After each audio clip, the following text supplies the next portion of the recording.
il y a une notion très très puissante dans le couple qui est le fait de réussir à essayer à voir toujours positivement à l'intérieur du couple. Il y a un très très grand Yetzirara du malentendu, de l'incompréhension, ou de voir le côté négatif, ou de réagir négativement. Pourquoi?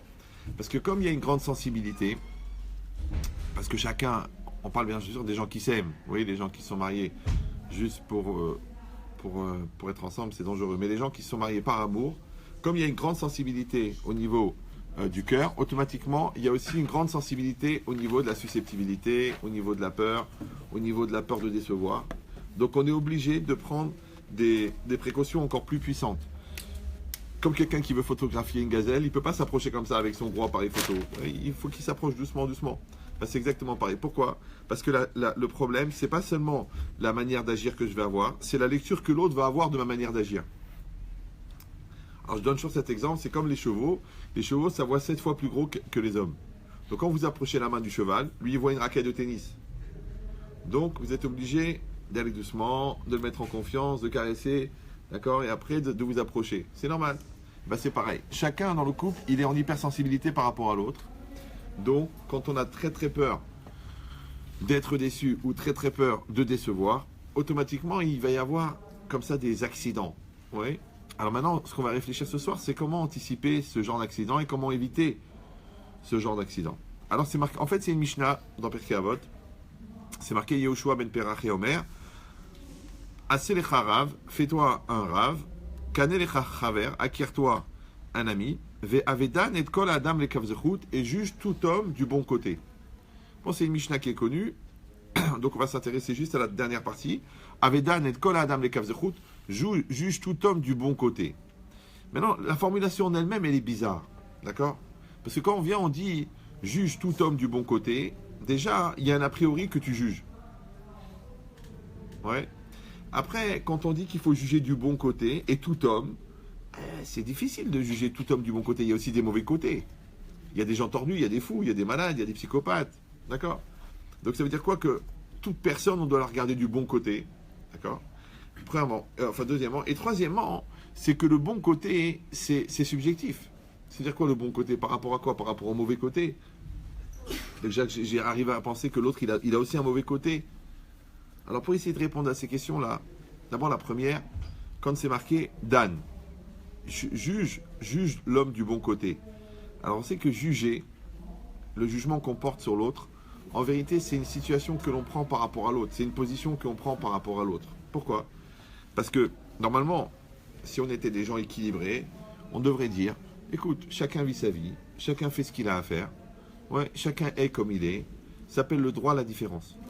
Mais nous, malheureusement, on est agressé par la différence de l'autre. D'accord? À part qu'on vit aussi dans le regard de l'autre. C'est-à-dire qu'il faut travailler à cette indépendance-là, d'être en situation, et ça prend juste quelques dizaines d'années, d'être en situation de faire une proposition à l'autre, et non pas une imposition à l'autre. Et ça fait partie du respect. Maintenant, c'est très très difficile parce que des fois, consciemment ou inconsciemment, consciemment parce qu'on peut taper sur la table et dire c'est comme ça, inconsciemment, parce qu'on peut faire du chantage émotionnel, que ça me fait vraiment de la peine si c'était différent. Ouais. Donc automatiquement, je crée une pression où je mets l'autre en situation d'être, en fin de compte, ce que j'ai envie qu'elle soit, ou qu'il soit. Et ça, en fait, c'est un manque de respect. Parce que le respect, c'est d'accepter. C'est d'accepter que l'autre, c'est une proposition, et d'accepter que moi, je suis une proposition. Donc je ne pourrai jamais être plus qu'une proposition. Si je suis plus qu'une proposition, ça s'appelle une imposition. Et ça empêche l'autre de vivre. Et moi-même, ça me crée de l'insatisfaction. Parce que plus je suis dans l'exigence, et plus je suis dans l'amertume. Alors c'est compliqué, parce que d'un côté, il faut beaucoup espérer, mais d'un autre côté, il ne faut rien attendre. Je sais que c'est compliqué. Ouais, parce que si tu commences à attendre, tu deviens exigeant. Si tu es exigeant, tu deviens sciant. Les gens qui scient toute la journée, ouais, et qui aident les autres à... Bon, c'est compliqué. Donc l'idée, c'est ça. Qu'on se met en situation, en vérité, négative. Pourquoi? Parce qu'on est en position de jugement. Et c'est quoi le jugement? C'est que je veux savoir quelle est ta place, quelle est ma place, qui c'est le plus fort, qui c'est le moins fort. Donc quand on est à la maternelle, on tape par terre, c'est moi le plus fort. Et quand on a 28 ans, on hausse le ton et on fait la tête. Donc ou on se met en dictateur, ou on se met en victime. Mais dans les deux cas, en fait, c'est une forme d'imposition. Maintenant, pourquoi ? Parce que je me sens jugé par l'autre. Et moi, je sens que je dois juger l'autre. Et ça, c'est quoi ? C'est une logique de rivalité. Alors, il faut savoir qu'il ne peut pas y avoir de guerre sans combattants. Je ne sais pas si vous me suivez. D'accord ? Donc, il faut déjà être certain que entre nous, il n'y a pas de bagarre, il n'y a pas de guerre, il n'y a rien à gagner. C'est très très important. Encore une fois, ça a l'air d'être débile, mais quand on voit le niveau d'agressivité, le niveau de mal-être, le niveau de peur, le niveau d'orgueil qui existe, ouais, ça veut dire que la feuille de route de la paix n'a pas été posée. D'accord ? Donc il ne faut pas hésiter souvent à revenir sur le principe du fait qu'il n'y a pas de guerre sans combattant. S'il n'y a pas de guerre, il n'y a pas de combattant. Donc je ne suis pas ton ennemi. Alors, j'avais expliqué ça dans un cours précédent, mais je ne sais pas dans quelle mesure est-ce que vous apprenez tout par cœur. C'est quoi la confiance dans un couple ? La confiance, c'est quand l'autre me fait une remarque et que je ne le prends pas comme un reproche. Alors je vous dis la vérité, même après 30 ans, c'est pas évident. D'accord ? L'autre me fait une remarque, mais moi je ne le prends pas comme un reproche. C'est-à-dire que je ne suis pas en situation de rivalité, je ne suis pas en situation de guerre, je ne suis pas en situation de me situer, d'accord ? De me mettre par rapport à toi et contre toi, ou pour toi, ou avec toi. Non, je suis bien, je suis très bien. Je suis très très bien. Ouais. Maintenant, ce très très bien là, qui a l'air d'être évident, en vérité c'est le fruit d'un grand travail, d'une grande maîtrise. C'est comme quand tu vois le gars qui est à 25 mètres de haut sur un câble, et tu le vois marcher, et faire le malin, et faire le clown. En vérité, c'est un équilibriste. Et bien, le Shalom Bayit, c'est un équilibre. C'est un équilibre très, très, très, très, très fragile, d'accord ? Entre beaucoup d'amour et beaucoup de respect. D'accord ? Mais en 3 secondes, l'amour, il peut devenir de la haine, ouais, et le respect, il peut devenir des insultes. En 3 secondes. C'est inflammable, le couple. Le Shalom Bayit, c'est combustible. C'est un gaz. D'accord ? Donc maintenant, dans cette recherche-là de préservation de cet équilibre-là, alors il y a une dimension très importante qui s'appelle de voir le bon côté. Maintenant, le problème, c'est que nous, on traduit voir positivement, mais les Chachamim, ils disent Dan les kavzechut, juge du bon côté. Maintenant, c'est quoi un jugement ? Un jugement, c'est que moi, je me pose, que moi, je suis juge, et toi, tu es plaignant. Donc déjà, il y a une logique de supériorité qui va créer une ambiance de stress. D'accord ? Et à part ça, le fait que moi je juge, ça veut dire que je me mets tout le temps en situation de penser que je suis moi-même jugé. Alors, puisque je vais être jugé, alors moi je vais juger avant de juger. Et ça, c'est le mal-être. Ça veut dire que normalement, si j'ai réussi à atteindre cette autonomie de ne pas vivre dans le regard de l'autre, d'accord ? Donc je sais ce que je fais, je sais ce que je suis, je sais ce que je pense, je sais si j'ai fait quelque chose de bien ou si j'ai fait quelque chose de tordu. Je ne vais pas attendre. Maintenant, si je vis dans le regard de l'autre, ou si j'attends le jugement de l'autre, ou si je suis tout le temps en position d'essayer d'esquiver les attaques de l'autre, c'est qu'en vérité, je ne suis pas clair. Pourquoi tu as peur du contrôle fiscal ? Parce que tu es un embrouilleur. Pourquoi tu mets un code sur tes emails ? Parce que tu as une maîtresse. Mais non, pas du tout. C'est juste comme ça, c'est une intimité, c'est un jardin secret. Écoute, on dort tous les deux ensemble, on est tout nus. Et là, tu as un code sur ton email. Pourquoi ? Tu veux pas que je touche ton portable ? Non, c'est mon portable. Pourquoi ? Tu sais quoi, mon amour ? Viens, on se marie. Je dis, mais t'es folle ou quoi ? Ça fait 15 ans. Non, viens, on se marie. On se marie. Tu veux pas qu'on se marie ? Parce que les gens, en fin de compte, j'ai beaucoup de cas comme ça. C'est des gens qui font tout pour rester célibataires et qui comprennent pas les souffrances qu'ils ont dans le mariage. Mais il n'y a pas pire. Quand il y en a un qui a envie de danser, l'autre n'a pas envie de danser. Vous savez, le mchon, il va à la soirée dansante, il danse pas. Alors l'autre, il vient, il dit, bon, tu danses ? Ah, j'ai pas envie de danser. Bon, viens, mais écoute, reste pas à part. Ah, j'en ai marre. Ah, mais viens avec nous. Non, ça me saoule. Ah, je sais même pas pourquoi je suis là. Le mchon, il pourrit la soirée. Quand on est 80, c'est pas grave s'il y a un mchon, il y avait tout le Berov. Mais quand on est deux, et qu'il y a un Mshen, ou une Mshenfa, c'est pas spécifiquement. Ouais. Ça veut dire, moi j'appelle ça un qui a envie de danser, un qui n'a pas envie de danser. D'accord? Tu dis, bon, allez, viens, on fait une ambiance, on rigole, on truc. Non, ça me saoule, pas envie. Je suis pas à la tête, je suis pas bien. Il y a Saint-Etienne qui a perdu 2-0. Je suis pas bien, je suis angoissé. Ouais. Maintenant, ça c'est une des forces du Yetzirara, c'est les rendez-vous manqués.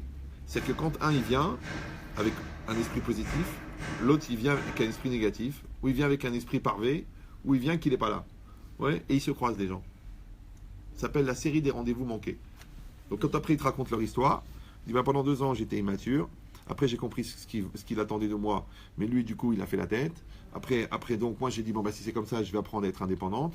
Donc après j'avais plus besoin de lui. Après lui il m'a dit maintenant j'ai besoin de toi. Et moi je lui ai dit non, finalement j'ai appris à me passer de toi. Maintenant pourquoi il faudrait que je me prenne la tête avec toi? Et les gens ils se croisent comme ça. On dirait Wimbledon. 15 ans. Ouais. Non, il faut que les choses elles soient faites ensemble. Mais pour qu'elles soient faites ensemble, il va lui faire mal. Hein.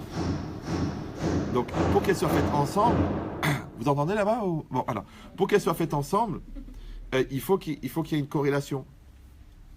Ça s'appelle la dialectique en français. D'accord? C'est-à-dire toi tu parles, moi je parle, toi tu parles, moi je parle, toi tu parles, moi je parle. Un peu comme les roues dentées. Vous prenez des roues, d'accord? Elles sont dentées, d'accord? Et c'est le fait qu'il y ait des dents, c'est ce qui entraîne le mouvement. Et c'est exactement pareil. Nous deux, on est séparés, on est dentés, on a des dents. D'ailleurs, on montre les dents, ouais. Et on veut fonctionner ensemble. Alors, le fait de fonctionner ensemble, ça oblige la confrontation. La confrontation, elle génère le mouvement. Maintenant, le problème, c'est que la confrontation, elle génère aussi le conflit. Elle génère aussi le mal vécu. Elle génère aussi les malentendus. Alors c'est pour ça qu'il y a des gens, dans le shalom, ils ont choisi de se taire. Donc en fait, c'est pas du shalom, c'est qu'il n'y a plus rien en commun. D'accord? C'est un cousin du shalom, il s'appelle Chas. C'est 2 cousins, Chas et Shalom. D'accord? Non. Le shalom, c'est ensemble. Le shalom, c'est le travail. Le shalom, c'est la confrontation. Le shalom, c'est l'échange. Le shalom, c'est le bouleversement. Mais encore une fois, pour qu'il y ait un bouleversement, il faut qu'il y ait une chimie. Et cette chimie-là, des fois elle se passe bien, des fois elle se passe mal. Alors les Chachamim, ils t'ont donné des outils pour que la chimie se passe bien. Mais il faut qu'elle se passe. Mais si je dis non, il n'y a pas de chimie, il n'y a pas de chimie. Ouais. Malheureusement, beaucoup de gens comme ça, ils croient qu'ils ont trouvé le compromis, le système. On n'aborde pas les sujets qui fâchent, on n'oblige pas l'autre à grandir, on ne demande pas de s'adapter, on est chacun sa famille, chacun ses goûts, chacun sa chambre, chacun son compte. Et à la fin, les gens disent, tu sais quoi, mais en fin de compte, je me passe très bien de toi, et toi de moi, alors pourquoi on reste ensemble? Maintenant, le chemin, il est tellement clair qu'on se comprend comment ça se fait que les gens qui sont le plus impliqués, eux-mêmes ne le voient pas. Une espèce de coma volontaire, médical. Non, la logique, c'est ça. Quand on dit tu juges les caves de route, pourquoi? Parce que de toute façon, tu juges. C'est comme ça. Ouais. C'est la nature de l'homme. Pourquoi?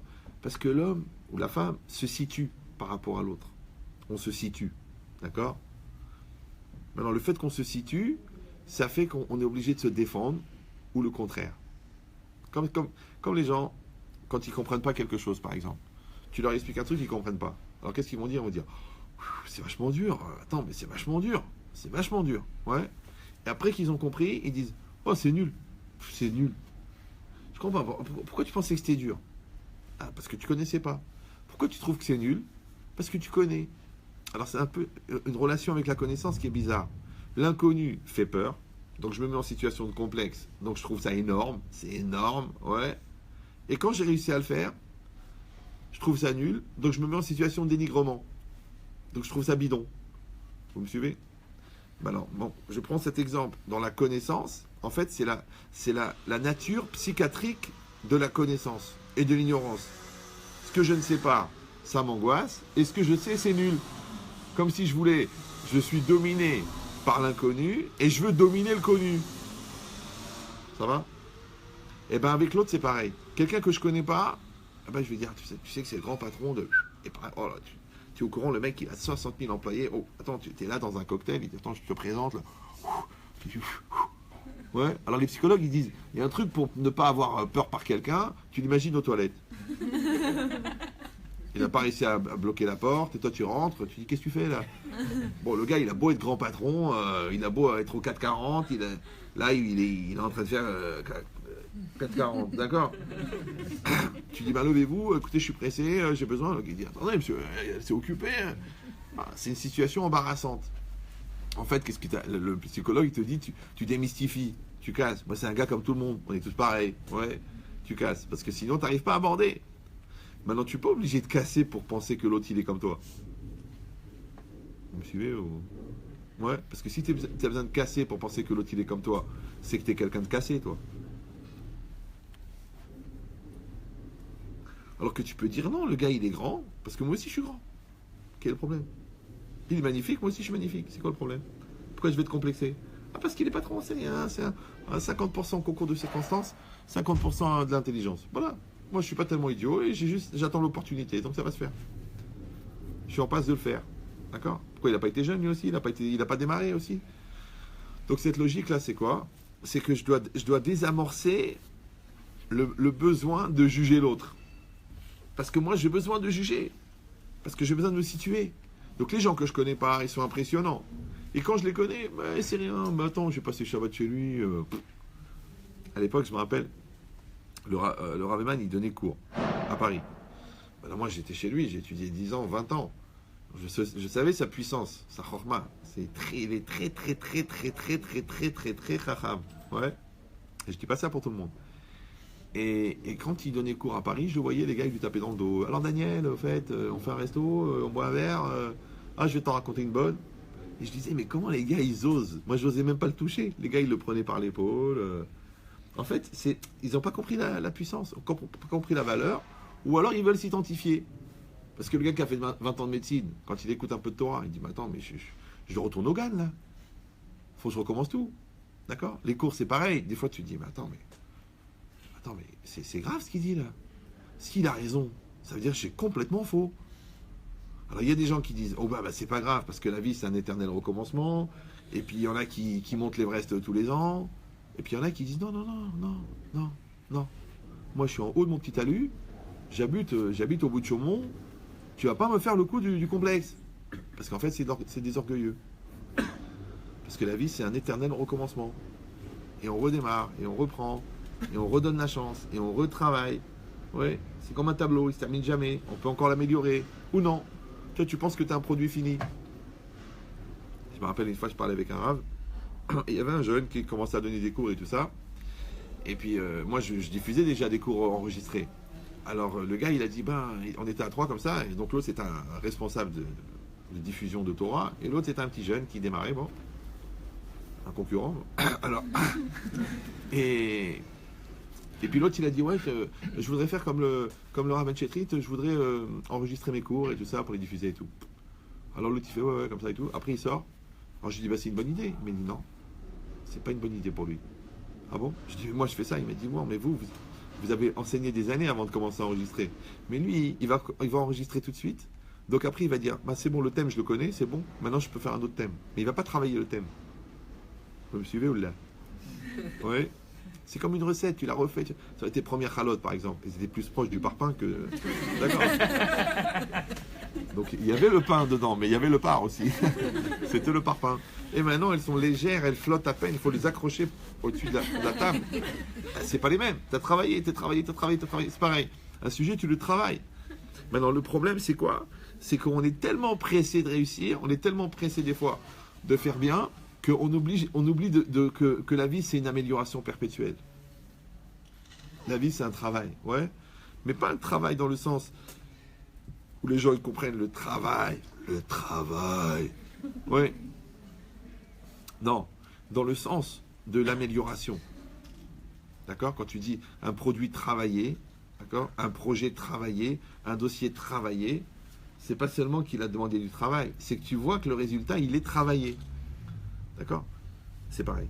Il dit que la personne, elle comprenne que j'ai des gens en face de moi, si je crois en Dieu. Si je ne crois pas en Dieu, il vaut mieux habiter un étage élevé. Mais si je crois en Dieu, ouais, alors je sais que Akadosh Baruch Hu mezavek zivugim, Hachem, il crée des couples. Et les couples, c'est pas seulement la personne qu'on épouse. Oui, le traumatisme des célibataires. Non, c'est aussi toutes les personnes que je rencontre. Vous savez, j'avais expliqué ça une fois ou deux, que pourquoi Hachem, il nous a mis tous sur la même planète. Il y a 100 milliards d'étoiles. D'accord ? Il aurait pu faire une planète pour les gros, une planète pour les maigres, une planète pour les religieux, une planète pour les pas religieux, une planète pour les Tunisiens, ouais, une planète pour les Marocains. Non, il y a une seule planète dans tout le système solaire qui est habitable et il y a tous les hommes dessus. Mais il aurait même pu faire une planète par personne. Il y avait la place. Non, chacun, tout le monde en a même. Pourquoi ? Pour que tu subisses l'autre, pour que tu crèves. Non, c'est pour que tu grandisses grâce à l'autre. Parce que si les épreuves, elles te remettent en cause, la plus grande épreuve, c'est la différence de l'autre.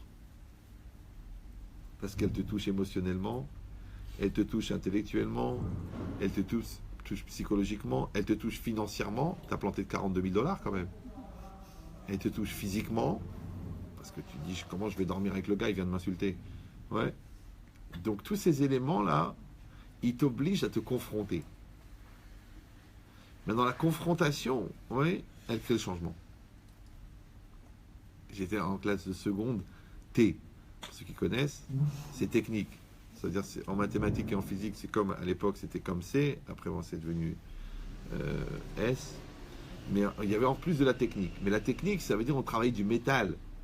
Il y avait des tours comme ça, je ne sais pas si vous savez, c'est une machine. Ça s'appelle un tour parce que ça tourne. On fixait une pièce en métal et après on devait tailler cette pièce. Mais pour tailler cette pièce, on montait un outil et cet outil, il allait sur la pièce et il découpait la pièce.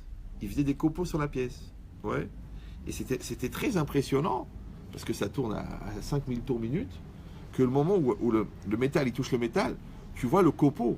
Le copeau de métal, c'est pas un copeau, c'est pas que tu es en train d'éplucher une mandarine là. C'est du métal, il est chaud, il est rouge, il fait.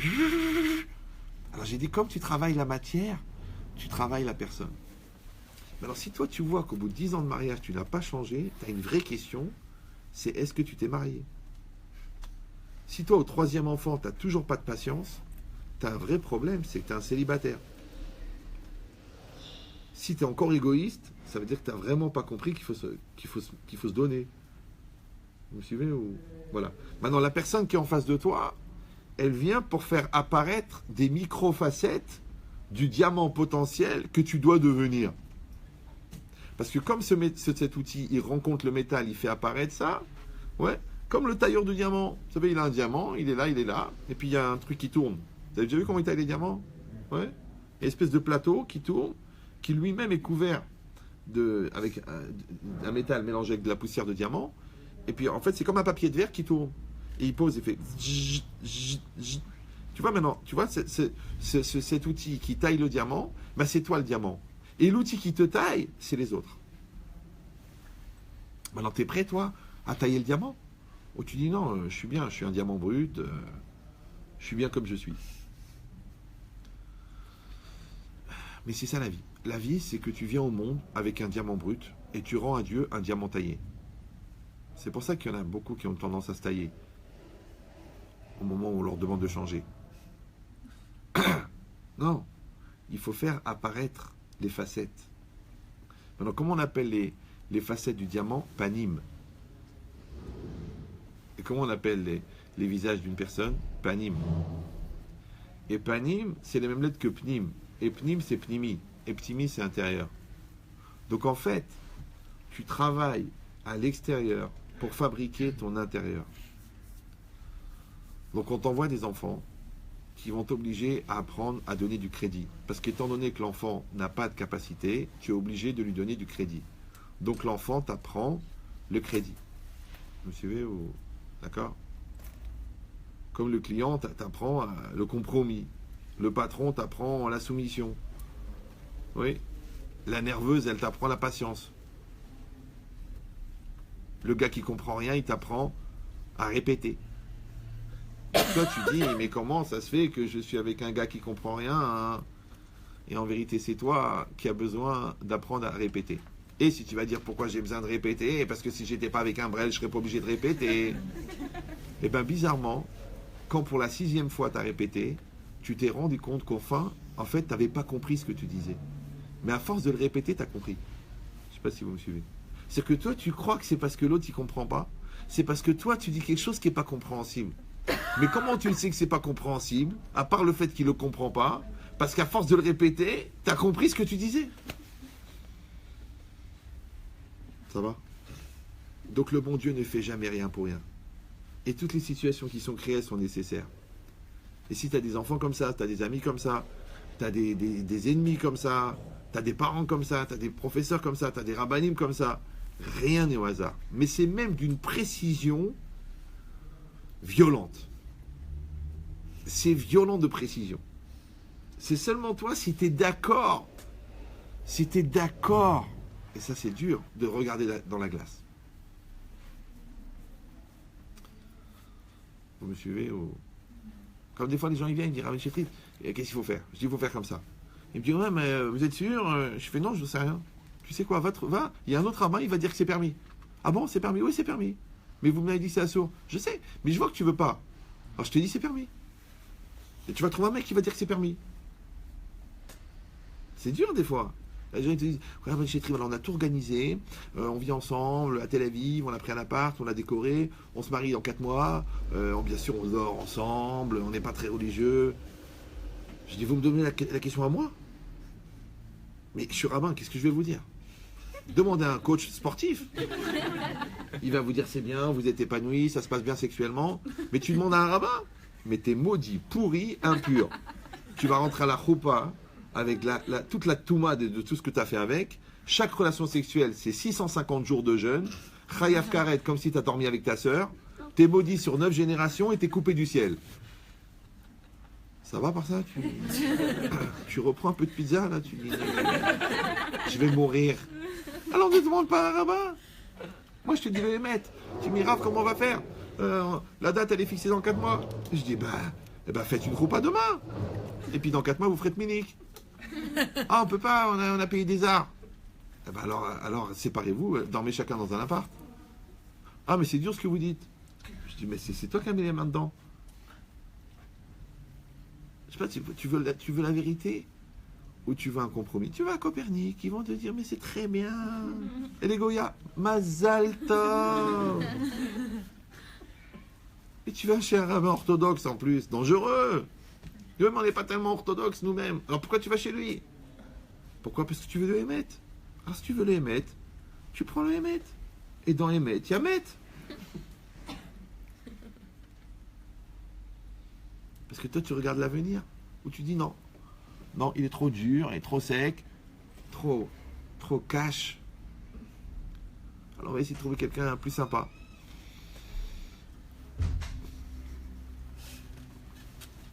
Toute la vie, c'est comme ça. Tu vas aller chez Castorama, tu dis bonjour, je voudrais une perceuse. Il dit voilà, vous en avez une là, 10 euros. Même pas. Vous en avez eu 5 euros là, premier prix. Elles fond dans la main. Après tu dis mais pourquoi celle-là elle coûte 450 euros? C'est très bonne qualité. Après vous n'avez pas des 3 ampères? Ah non, ça c'est professionnel. Vous n'avez pas Ilti? Ah non, Ilti monsieur, ça se vend que chez les professionnels. Pourquoi les mecs, il va payer à 1500 euros ou 2000 ou 3000 euros une perceuse alors qu'il en a à 10 euros? Parce qu'il sait que c'est la qualité. Il sait que c'est du long terme. Il sait que ça va durer 30 ans. Là, c'est pareil. Nous, on a des recettes, ça fait 3500 ans qu'elles marchent. Maintenant, ça te dérange. Tu veux un truc à court terme, un truc en plastoc, un truc qui... Vas-y, prends, ça existe. C'est que le compromis existe. Le compromis, il existe puisqu'on te l'a même promis. Ça s'appelle le compromis. Ouais. Mais après, c'est toi qui décides. Est-ce que tu veux le compromis ou tu veux le meilleur? À l'époque, quand ma femme a accouché, chaque année, au Hachem, j'avais 10 000 ou 15 000 francs de découvert. Parce qu'on allait dans une clinique privée pour accoucher. Alors, mon Rav, il m'a dit, mais tu te fais renvoyer de la banque chaque année. Parce qu'elle a couché Blainara chaque année. Il m'a dit, mais tu peux pas aller comme tout le monde à l'hôpital. Je dis, Rav, à l'hôpital. Déjà, rien que la bonne femme, rien que la petite prise de sang, elle te défonce de trucs. Ouais. Après, l'accoucheur, il la prend sur toi. Après, l'autre, il est obligé de recoudre parce qu'il a fait n'importe quoi. D'accord? Après, l'autre, elle a mal au dos pendant 3 mois parce que l'anesthésiste, il a planté à côté. Je dis non, moi, je vais chez le gars. Il est grand patron. Il est l'adjoint du gars de Clamart, connu mondialement. Et ça coûte 5000 francs que l'accouchement d'un quart d'heure. Mais ma femme, elle est bien. Je lui ai dit, c'est pour ma femme, je prends le meilleur. Après, je me débrouille. Je vais trouver l'argent. Je sais pourquoi je ne dois pas prendre le meilleur. Je prends le meilleur. Ah, les moyens, c'est quoi les moyens? Tu veux faire le mesquine sur la santé de ta femme, toi? Ben, c'est une façon de vivre. Ben, il m'a dit, t'as raison. Bien que lui m'avait dit, pourquoi tu vas pas à l'hôpital? T'as compris l'idée ou non? Ça veut dire quoi? Ça veut dire que pour soi-même, c'est pas la peine d'être exigeant. Mais pour le bien de l'autre, tu peux être exigeant. Par contre, le contraire. Dans le shalom, il faut être exigeant avec soi-même. Il faut être cool avec l'autre. Et c'est dur, parce que les gens, ils font l'inverse en général. Ils sont intransigeants avec les autres et cool avec eux-mêmes. Mais encore une fois, cette distance-là, c'est parce que je ne me suis pas débarrassé du souci de juger ou d'être jugé. Donc, quand c'est marqué Avedan et Kol Adam le Kavzechut, juge du bon côté, ça veut dire qu'au fond, les gens, ils se mettent en situation de juger et d'être jugés. Et comme ils se sentent jugés, alors qu'est-ce qu'ils font? La meilleure défense, c'est l'attaque. Mais encore une fois, ça, tu veux faire ça avec ton patron, tu veux le maintenir à distance. D'accord? Tu veux faire ça avec un élève, genre tu te sens obligé de l'écraser pour qu'il t'écoute. C'est complètement idiot. D'accord? Mais tu vas pas faire ça avec la femme qui fait tes enfants, avec toi. Tu vas pas faire ça avec le père de tes enfants. Ça veut dire que la personne, elle doit savoir quand est-ce qu'il faut se battre, quand est-ce qu'il ne faut pas se battre. C'est que si tu n'enlèves pas cette agressivité, là, si tu n'enlèves pas ce mal-être, si tu n'enlèves pas cette nervosité, mais c'est un enfer. La vie, c'est un enfer. Moi, je vois les gens, ils ne veulent même pas rentrer chez eux. Ils se prennent la tête, ils s'insultent, ils se crient, ils se pourrissent. Pour rien. Mais chaque fois que tu reprends la base, c'était zéro. Tellement que les gens, ils ont honte de te dire pourquoi ils se sont pris la tête. Mais tu sais, une prise de tête, c'est pas grave. Mais au bout de 50 prises de tête, les gens, ils envisagent le divorce. Sur la base de quoi? De que des lourdeurs. Quand tu prends les dossiers séparément, c'est que des lourdeurs. Or, c'est ça la force du Yetzer Hara. Une fois, il y a un chef de cuisine, un cuisinier goy, j'avais entendu ça, il avait dit avec une goutte de jaune d'œuf, on peut faire une mayonnaise d'1 mètre. Il suffit de battre. Donc les gens, ils font un fond problème, ils te font une mayonnaise. Ouais. Ils te prennent un malentendu, ils te font une mayonnaise. Ils te demandent une incompréhension. Genre, tu fais la gueule. En vérité, non, t'es fatigué. Paf, ils te font une mayonnaise. D'accord? Ils te disent une incompréhension. Ben, tu m'as dit non. Mais non, j'ai pas dit non. J'ai dit non. Je trouve pas les clés. Mais oui, on va chez ta mère, Shabbat. Ah, mais moi, j'ai compris, non, on va pas chez ta mère. Alors que ça fait 3 semaines qu'on va chez ton père. Tu vois, c'est ça le problème. C'est juste un petit problème de ponctuation. Où est-ce que tu as mis le point? Où est-ce que tu as mis la virgule? Où est-ce que tu as mis le ton? C'est idiot, hein? Non, je sais que c'est idiot. C'est la réalité. Par exemple, il y a des gens, on est obligé, c'est débile, de leur apprendre à parler en français. Par exemple, il y a beaucoup de gens qui pensent que comme ils se comprennent, ils sont compréhensibles. C'est une grosse erreur. Ou alors des gens qui sont très approximatifs, ou qui disent un mot à la place d'un autre, mais comme eux-mêmes, ils savent de quoi ils parlent, donc, ils pensent que l'autre aussi. C'est comme s'il te dit, tiens, en fait, donne-moi mon portefeuille, il est à la maison. Oui, mais elle fait 180 mètres carrés. Ah, tu dis, dans la chambre, ok. Sur l'étagère, il y en a 21. Mais tu le vois pas, il est devant toi, mais tu le vois pas. C'est pourquoi? Parce que comme toi, tu sais où il est, tu crois que l'autre, il voit ce que tu vois. Ou il voit ce que tu sais. Maintenant, en soi, c'est complètement débile, non? Mais l'autre, il s'énerve. Et l'autre, il crie. Et l'autre, elle stresse. Et l'autre, elle s'énerve. Elle se vexe. Elle se met à pleurer. Mais attends, mais je t'ai juste demandé de me passer un portefeuille. Alors, tu dis quoi? Tu vas sur l'étagère, la 3e, à partir du bas, sur la gauche, là où j'ai posé le gros dossier rouge, juste à côté, il y a le portefeuille. Eh ben voilà! Mais tu vois, cet effort de précision, d'éviter à l'autre le malentendu avec tous les dégâts collatéraux, s'appelle juger positivement. Et combien de souffrances? Combien? Mais t'as oublié d'acheter ça. Mais tu me l'as pas dit. Mais c'est évident. Et combien ça coûte? Bah ça coûte le prix que ça coûte. Qu'est-ce que je fasse? Je drague le vendeur pour qu'il me fasse un prix chez Naori? Ça coûte le prix que ça coûte. Mais c'est cher. Mais je fixe pas les prix, moi.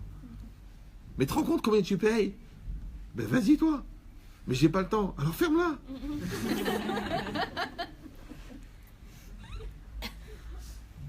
Maintenant, c'est vrai que c'est cher. C'est vrai. C'est sûr qu'ils vont tous aller au Guérinam, tous les vendeurs de cachers, ouais. Ah, j'exagère. Ils n'auront même pas droit à ça. D'accord? Mais, non. Mais ça veut dire quoi? Ça veut dire que c'est cher. Mais maintenant, quel rapport entre ton mal-être de prix cher et l'autre qui a acheté? Ça n'a rien à voir. Vous me suivez ou non? Donc, qu'est-ce que ça fait? Tu as fait un transfert de mal-être. Mais ça, le transfert de mal-être, c'est une des bases. C'est une des bases du manque de l'écave de route. Parce que déjà, tu t'es pas adressé à la bonne personne. Va mettre un coup de boule au vendeur là-bas, au directeur. Qu'est-ce que tu es en train de lui parler à elle ou à lui? Cette logique-là, cette logique, encore une fois, c'est que je suis pas dans un a priori que je veux que ça se passe bien. Je suis pas dans un a priori où je vois arriver les dangers. Je suis pas dans un a priori où je sens la fragilité des choses. Comme je vous avais dit, quand le gars il a fini d'installer la plomberie, d'accord, il a mis tous les tuyaux, il va vérifier. Les tuyaux de gaz, il va vérifier. Tous les tuyaux, ils sont en cuivre, ils sont soudés. D'accord? Comment il vérifie s'il n'y a pas de fuite? Alors, il allume le gaz. Donc, le gaz, il va dans les tuyaux. Et après, avec un briquet, il cherche s'il y a une fuite. Et là, nous assistons à son enterrement, du peu de ce qu'on a retrouvé de son corps. Non, pour trouver où est-ce qu'il y a la fuite de gaz, comme avait expliqué le plombier à l'époque, De l'eau. Il faut mettre toute la tuyauterie sous l'eau. C'est compliqué. Non, on met du savon. Et ça fait des bulles. Voilà. Et c'est quoi la bulle? La bulle, très connue en bande dessinée, c'est le dialogue. Donc quand tu vois que l'autre, elle a l'air d'avoir du gaz, de l'eau dans le gaz, ou du gaz dans l'eau, tu mets de la communication et la personne, elle va parler. Et quand elle va parler, tu vas entendre l'argument, tu vas entendre le ton, tu vas entendre la nervosité, tu vas entendre la peur, ça s'entend. Et ben c'est exactement pareil. Quand il y a comme ça un terrain, parce qu'il y a de la fatigue, parce qu'il y a de la nervosité, parce qu'il y a de la crise, parce qu'il y a des peurs, parce qu'il y a une différence d'âge, parce qu'on ne se connaît pas assez, donc on sait qu'il y a du gaz, on le sait. Donc on met du savon. Et là on voit apparaître les choses. Et c'est bien. Maintenant, on va le mettre de toute façon, parce que qu'est-ce qu'ils font les gens? Les gens, ils ne se comprennent pas, après, ils ne jugent pas positivement, ils s'engueulent, ils se prennent la tête, ils font la tête, ils se mettent chacun de leur côté. 2 heures après pour les intelligents, 2 semaines après pour les lourds, ils reviennent. Bon, il faut quand même qu'on parle. Oui, mais c'est toujours moi qui fais le premier pas. D'accord, mais ce qui compte, c'est que ça s'arrange. Bon, alors dis-moi, alors qu'est-ce qui s'était passé? Voilà ce qui s'est passé. Ah, mais pourquoi tu ne me l'as pas dit? Mais j'ai pas pu te le dire, tu t'es mis à gueuler tout de suite. Voilà, 2 semaines de perdu.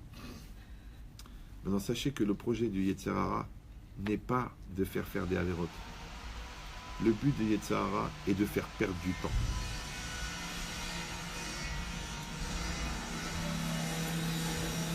Kola Kavod.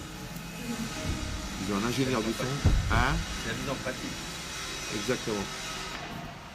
J'espère que là-bas, dans Facebook, ils entendent quelque chose. Mais ça veut dire quoi? Ça veut dire que juger positivement,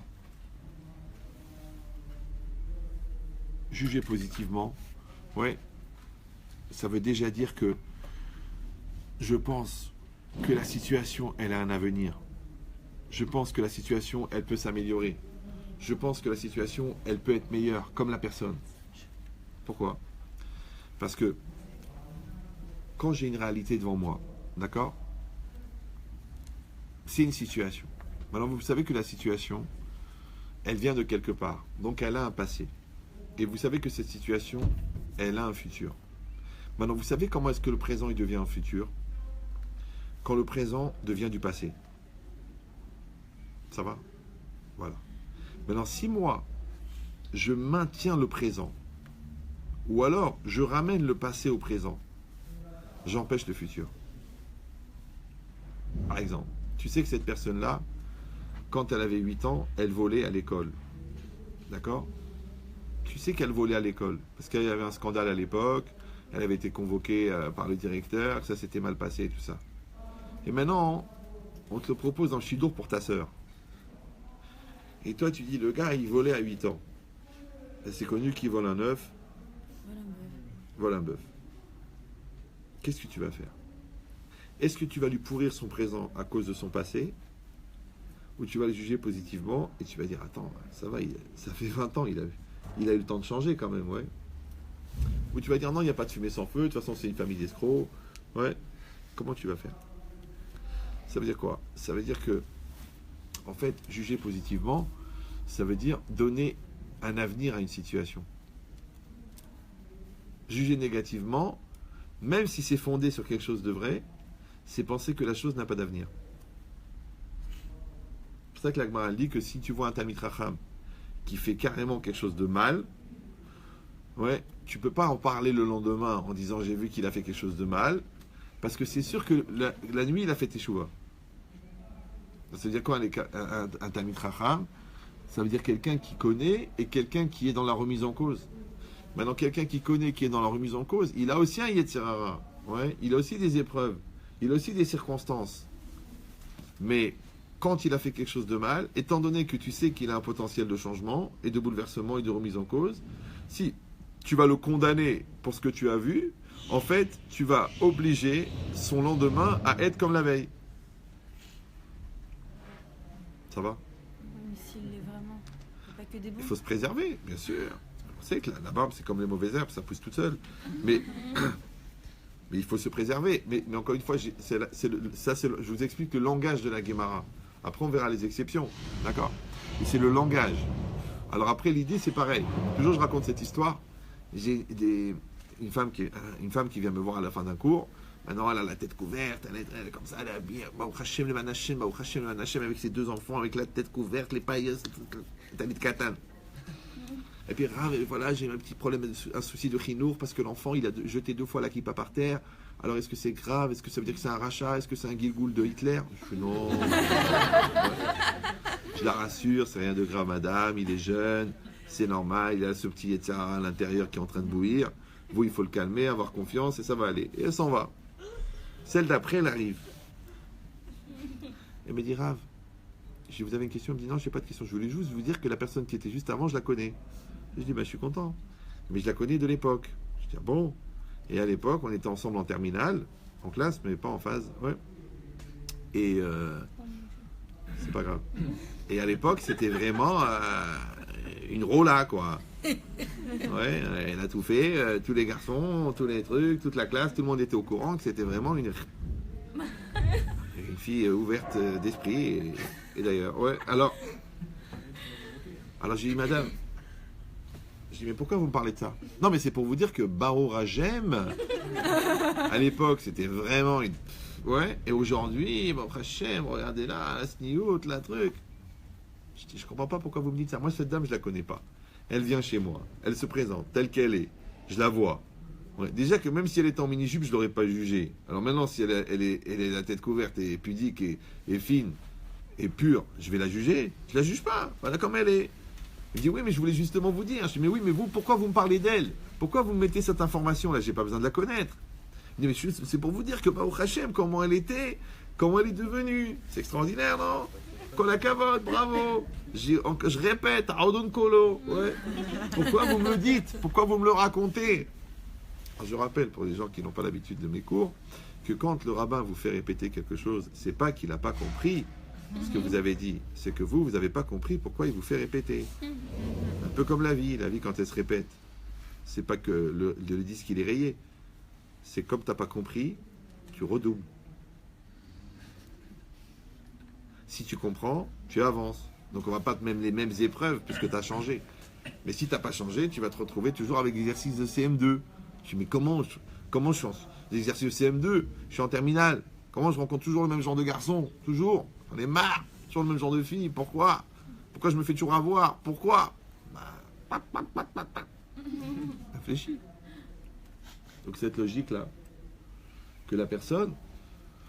lui ai demandé pourquoi vous me parlez du passé de cette personne, puisqu'aujourd'hui, moi, je vois son présent. Alors, elle m'a dit, franchement, je ne sais pas. C'est bien, premier symptôme psychiatrique de Yetzer Hara, c'est que tu fais une chose qui n'est pas cohérente, mais tu ne sais pas pourquoi tu le fais. C'est bien, tu fais des trucs sans savoir. Faut commencer à arrêter de fumer. Ouais. Je dis, vous savez pourquoi vous me parlez du passé de cette personne? Elle m'a dit, pourquoi? Je dis, parce que son passé, c'est votre présent. Mais vous êtes tellement agressé par ce qu'elle est devenue, puisque vous étiez dans la même classe, que ça vous tue qu'elle a fait tout ce chemin que vous n'avez pas fait.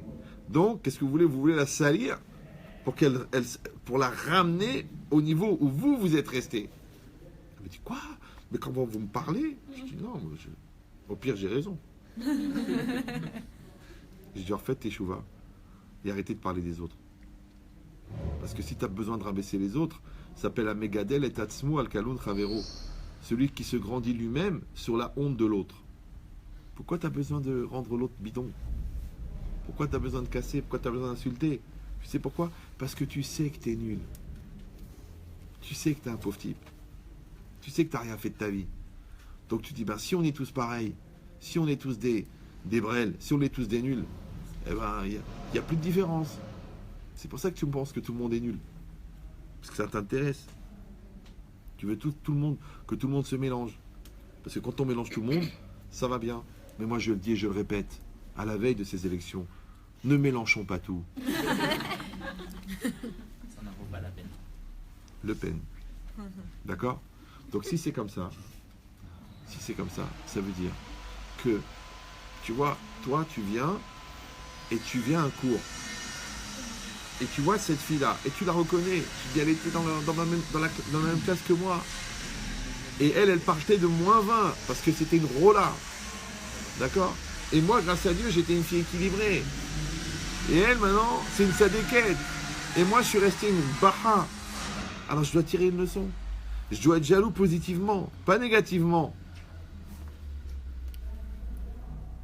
Je me rappelle, il y avait un gars, c'était un rave. Il était à l'époque à Getzed, il y a 30 ans, en même temps qu'un rave qui est devenu le Rosh Yeshiva de Getzed. Bon, ça vous dit pas grand chose, mais c'est dur d'être Rosh Yeshiva Getzed. C'est pas Rosh Yeshiva de Montmagny, c'est Getzed. Et quelqu'un lui a donné le livre qu'il avait écrit, le Rosh Yeshiva. Il a jeté comme ça, genre, c'est quoi ça? Ouais. Pourquoi? La logique, c'est ça. C'est que le gars, il ne peut pas accepter qu'ils étaient les deux au Kollel, et un, il est devenu Rosh Yeshiva, et l'autre, il est resté Baha. Mais c'est comme ça, la vie. La vie, c'est que, tu sais, on est tous sur la ligne de départ, et après, il y en a qui va se défoncer, il ne va pas dormir pendant 8 ans, et l'autre qui va dire, vas-y, mollo, et puis, il va devenir pizzaiolo. C'est pas grave, il faut des pizzaiolo. Vous me suivez ou non? Mais le pizzaiolo qui a tout fait pour devenir pizzaiolo, il ne doit pas être jaloux, parce qu'il a choisi ça. Maintenant, le pizzaiolo qui est bien dans sa peau, il sera mieux que le Rosh Yeshiva qui est mal dans sa peau. Parce que mal dans sa peau, c'est pas que psychologiquement il n'est pas bien. Non. Parce que vous savez, bien dans sa peau, c'est quoi bien? C'est une expression, bien dans sa peau, non? Il y a la peau, d'accord? Et il y a le gars qui est dans la peau. Donc toi, quand tu es bien dans ta peau, ça veut dire quoi? Ça veut dire que ta peau, c'est le costume le plus sur mesure qui existe. Parce qu'il n'y a pas plus sur mesure que la peau, non? Donc, d'ailleurs, on te dit ça, il a la peau sur les os. C'est pour ça que les gens qui maigrissent très très vite, parce qu'ils ont rencontré le Seigneur des Anneaux, d'accord?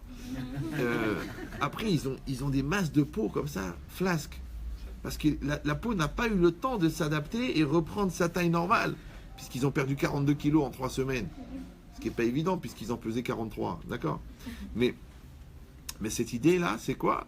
De la même manière que la peau, en vérité, elle représente ton image, et le moi qui est dedans, il doit être bien dans la peau. Alors, c'est quoi bien dans sa peau? C'est que ton moi, il a la même taille que ton corps. Donc, c'est pour ça que c'est important, par exemple, à 30 ans, d'avoir 30 ans. Je sais que ça a l'air débile, mais si tu te surprends, toi, à 30 ans, à avoir des réactions de 15 ans, c'est que tu as 15 ans. Donc, il y a un écart de taille entre ta peau, qui a 30 ans, et ton être psychique qui a 15 ans. Donc, tu flottes dans ta peau. On dit en français que tu es mal dans ta peau. C'est pour ça que je donne toujours l'exemple du costume de John Wayne. Vous vous rappelez l'exemple de John Wayne? Non? Pas de redoublant? C'est un enfant de 8 ans, il est tout nu. Donc quelqu'un lui dit, bah écoute, t'es tout nu, je vais te prêter un costard. Il lui prête le costard de John Wayne. Mais John Wayne faisait 1m95. C'est-à-dire que la manche, elle fait 1m60. Lui, il a des bras de 40 cm. Il rentre dedans. Alors il se balade comme ça, il y a les manches qui traînent par terre. Il rencontre quelqu'un, il dit, tiens, je te connais, comment vas-tu? Il lui tend la main pour lui serrer la main. Mais l'autre, il ne peut pas lui serrer la main parce qu'il a la main dans la manche. Alors il met un quart d'heure pour sortir la main de la manche. Mais au moment où il a fini d'atteindre le bout de la manche, le gars, il est déjà parti. Vous avez compris ou vous n'avez pas compris? Ça veut dire que quand quelqu'un est mal dans sa peau, il y a un tel décalage entre la personne qui devrait être et la personne qu'il est, et que l'épreuve, elle est adaptée à la personne qu'il est censé être, et non pas à la personne qui croit être. Donc, quand au moment où il va sortir la main, au moment où il va vouloir signer le compromis de vente, la vente, elle est déjà faite. Au moment où il va dire, il va dire ce qu'il a à dire à son patron, mais le patron il est déjà parti, il est déjà dans un mode, c'est ça que j'aurais dû lui dire, c'est ça que j'aurais dû faire, c'est ça que j'aurais dû faire avec la fille, c'est ça que j'aurais truqué. Pourquoi il est toujours en décalé? Parce qu'il y a une distance entre la taille de son costard et sa personne. Mais s'il est bien dans sa peau, le costume il est exactement à la taille, il est Hugo Boss. Tac, il fait tac, il tend la main. Mon père il était tailleur, Zichron Libracha. Donc il savait, est-ce que la manche elle doit être comme ça? Est-ce que la manche elle doit être comme ça? Est-ce que la manche elle doit être comme ça? Vous me suivez ou non? Mais c'est ça la manche. La manche c'est quoi ça? Regardez, regardez. Vous voyez le bras là ou non? Oui. Ça c'est l'être, ça c'est le paraître. Ça c'est l'être, ça c'est le paraître. D'accord? Tu vois le gars en costard, il est magnifique, il se met en maillot de bain, tu dis, habille-toi. Parce qu'il y a l'être et le paraître. D'accord? Maintenant le paraître, c'est pas fait pour cacher l'être. C'est pour permettre à l'être de se préparer à être. Parce qu'il y a une phrase extraordinaire que vous pouvez marquer à la salle à manger, c'est que tu vas finir par être. Mais paraître, vous l'écrivez paraître, pas par être. Ça va? Mais si tu vas finir par être, tu les écris en un seul mot, ça veut dire que toute ta vie, ça sera une comédie, puisque tu vas finir par être. Que dans le paraître. Alors que tu dois finir par être.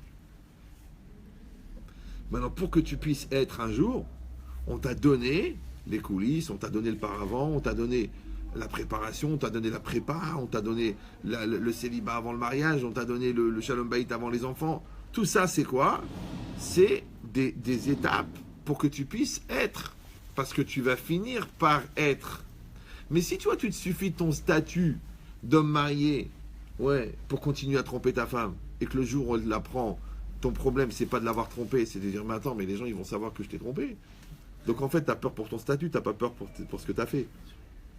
Ouais, comme les gens, ils n'ont pas peur de faire des avérotes, ils ont peur qu'on le sache. Ils n'ont pas peur de voler, ils ont peur de se faire attraper. Mais ils n'ont pas peur de voler. Mais c'est ça ton problème, c'est que tu n'as pas peur de voler. Voilà. Et bien cette logique-là, où la personne, elle est capable, attention, de donner un avenir à l'autre, parce que malgré que la personne a un passé, ou malgré que la personne a un présent, je ne vais pas la condamner dans son présent. Je vais la juger positivement, et juger positivement, c'est donner un avenir. Vous me suivez ou non? Maintenant, étant donné que les fleurs, elles étaient des graines, en regardant les graines, on peut connaître les fleurs. Donc c'est vrai que toutes les graines ont le droit de devenir des fleurs, mais si je vois que c'est de la mauvaise graine, est-ce que je suis obligé de faire un bouquet avec? Je sais ce que vous allez me dire. Ah ben ça serait le bouquet. Ouais, mais c'est ça le problème. Donc c'est ça l'ambiguïté. C'est que d'un côté je dois juger positivement, mais d'un autre côté, si je vois exactement ce qui va pas bien, alors le voir positivement, il devient un piège. Dangereux. Surtout pour celles qui se prennent pour Sœur Teresa ou pour les pompiers qui veulent sauver le monde. D'accord? C'est que si déjà toi tu as une fragilité psychologique, ne commence pas à dire je vais être thérapeute. Parce que tu vas plonger dans la névrose de l'autre. faut que tu sois très fort, et même encore plus fort, et peut-être 10 fois plus fort. Parce que de toute façon, tu vas encaisser. Mais si tu dis non, mais c'est pas grave, je suis là pour aider, je suis là pour apporter, je suis là. Prends un Exomil, s'il te plaît, là, je te sens pas bien. Si, ça va, je suis en sevrage. Non. Il dit à celui qui veut influencer les autres, il faut déjà lui-même qu'il soit complet. Parce que les incomplets, ça attire plus que les complets. Donc si tu n'es pas à 100%, tu risques de plonger. Maintenant, on n'est pas à 100% au début de sa vie.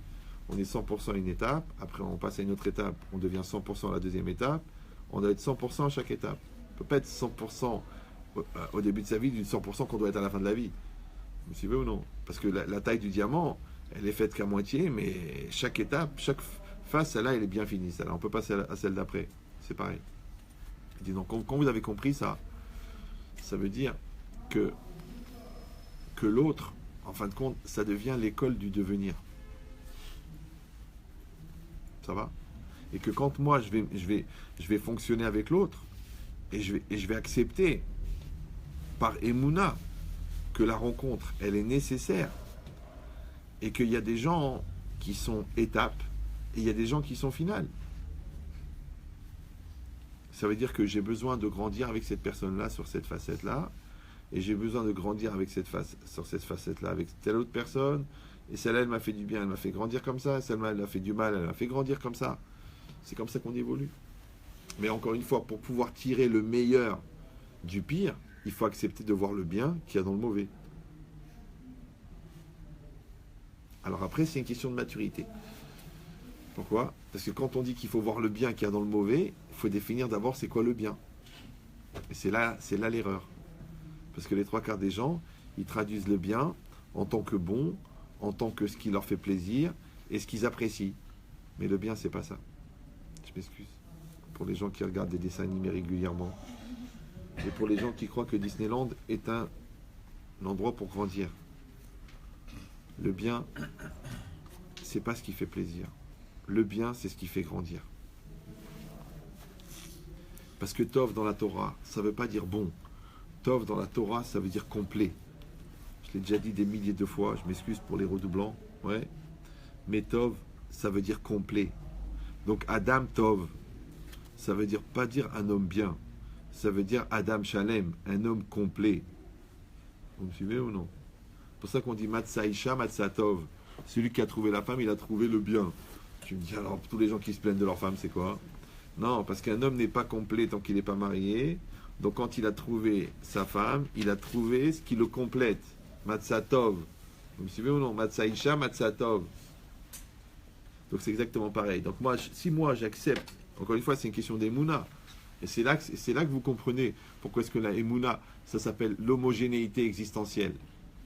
Est-ce que tu es prêt à être homogène avec ta réalité? Tu es prêt ou non? Ou tu dis non, il ne me comprend pas, non, elle est folle, donc c'est pas la situation, donc je suis pas dans ma situation normale, je suis en avance sur mon temps, la banque n'a pas suivi, c'est l'Ainara. Donc à chaque fois que tu vas refuser l'homogénéité de la réalité, en fait c'est un problème de Emouna. Maintenant la Emouna, c'est pas le fatalisme. Vous suivez ou... Ouais, de toute façon je peux rien faire d'autre que devenir la personne que je suis censé être. Non, ça c'est le Mektoub, c'est une autre religion pour ceux qui sont au Coran, d'accord? Mais c'est pas le fatalisme, c'est l'homogénéité. C'est-à-dire que je suis en face de cette personne-là, d'accord? Et moi, ce que je dois faire, je dois m'adapter. Parce que le bon Dieu ne me l'a pas envoyé pour rien. Et j'ai un travail à faire. Et peut-être que ce qui me dérange le plus chez l'autre, c'est justement le travail que moi je dois faire à cause de l'autre. Ou grâce à l'autre. Ça dépend comment je regarde. Ouais? Et bien ça s'appelle Tov. Donc, quand on dit que, par exemple, l'Otov Iyot Adam Levado, ouais, ça n'est pas bien pour l'homme d'être seul. Donc vous avez compris que Tov, ça veut dire complet. Donc quand il est Levado, il n'est pas complet. Donc l'Otov, un homme n'est pas complet tant qu'il est seul. Vous me suivez ou...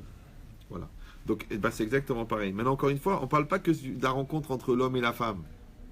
Puisque la rencontre entre l'outil et le diamant, elle a fait apparaître la facette.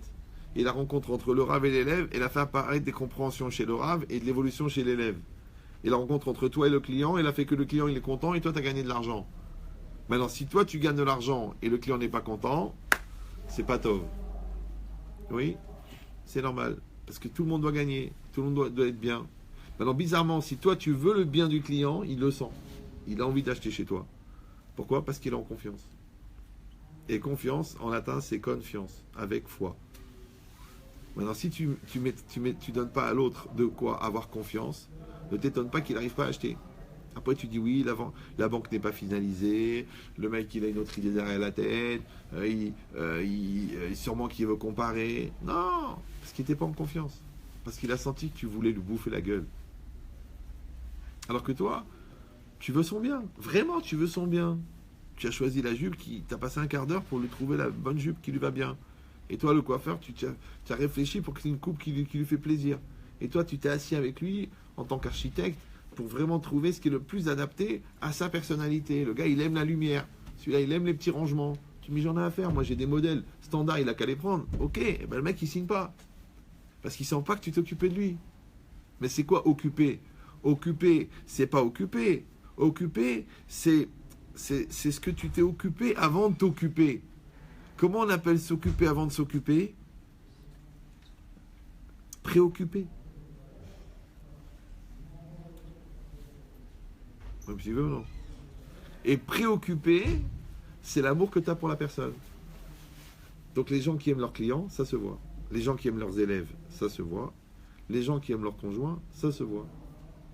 Donc ce que tu appelles préoccupé, si on enlève la dimension anxiogène de la préoccupation, il reste la pensée qui vient avant l'occupation. Ça va? C'est pour ça qu'on dit Arosek Ba Mitzvah, ça commence avec la Mahashava de la Mitzvah. La pensée de la Mitzvah avant l'acte de la Mitzvah. Et c'est les 3 étapes. Osek Ba Mitzvah, c'est penser à la Mitzvah, aller à la Mitzvah, ou V'latecha Baderer, et faire la Mitzvah. Maintenant, si moi, j'ai réussi à chaque fois à mettre les 3 dimensions, donc en fait, j'ai préparé le terrain qui va amener au résultat de la mitzvah.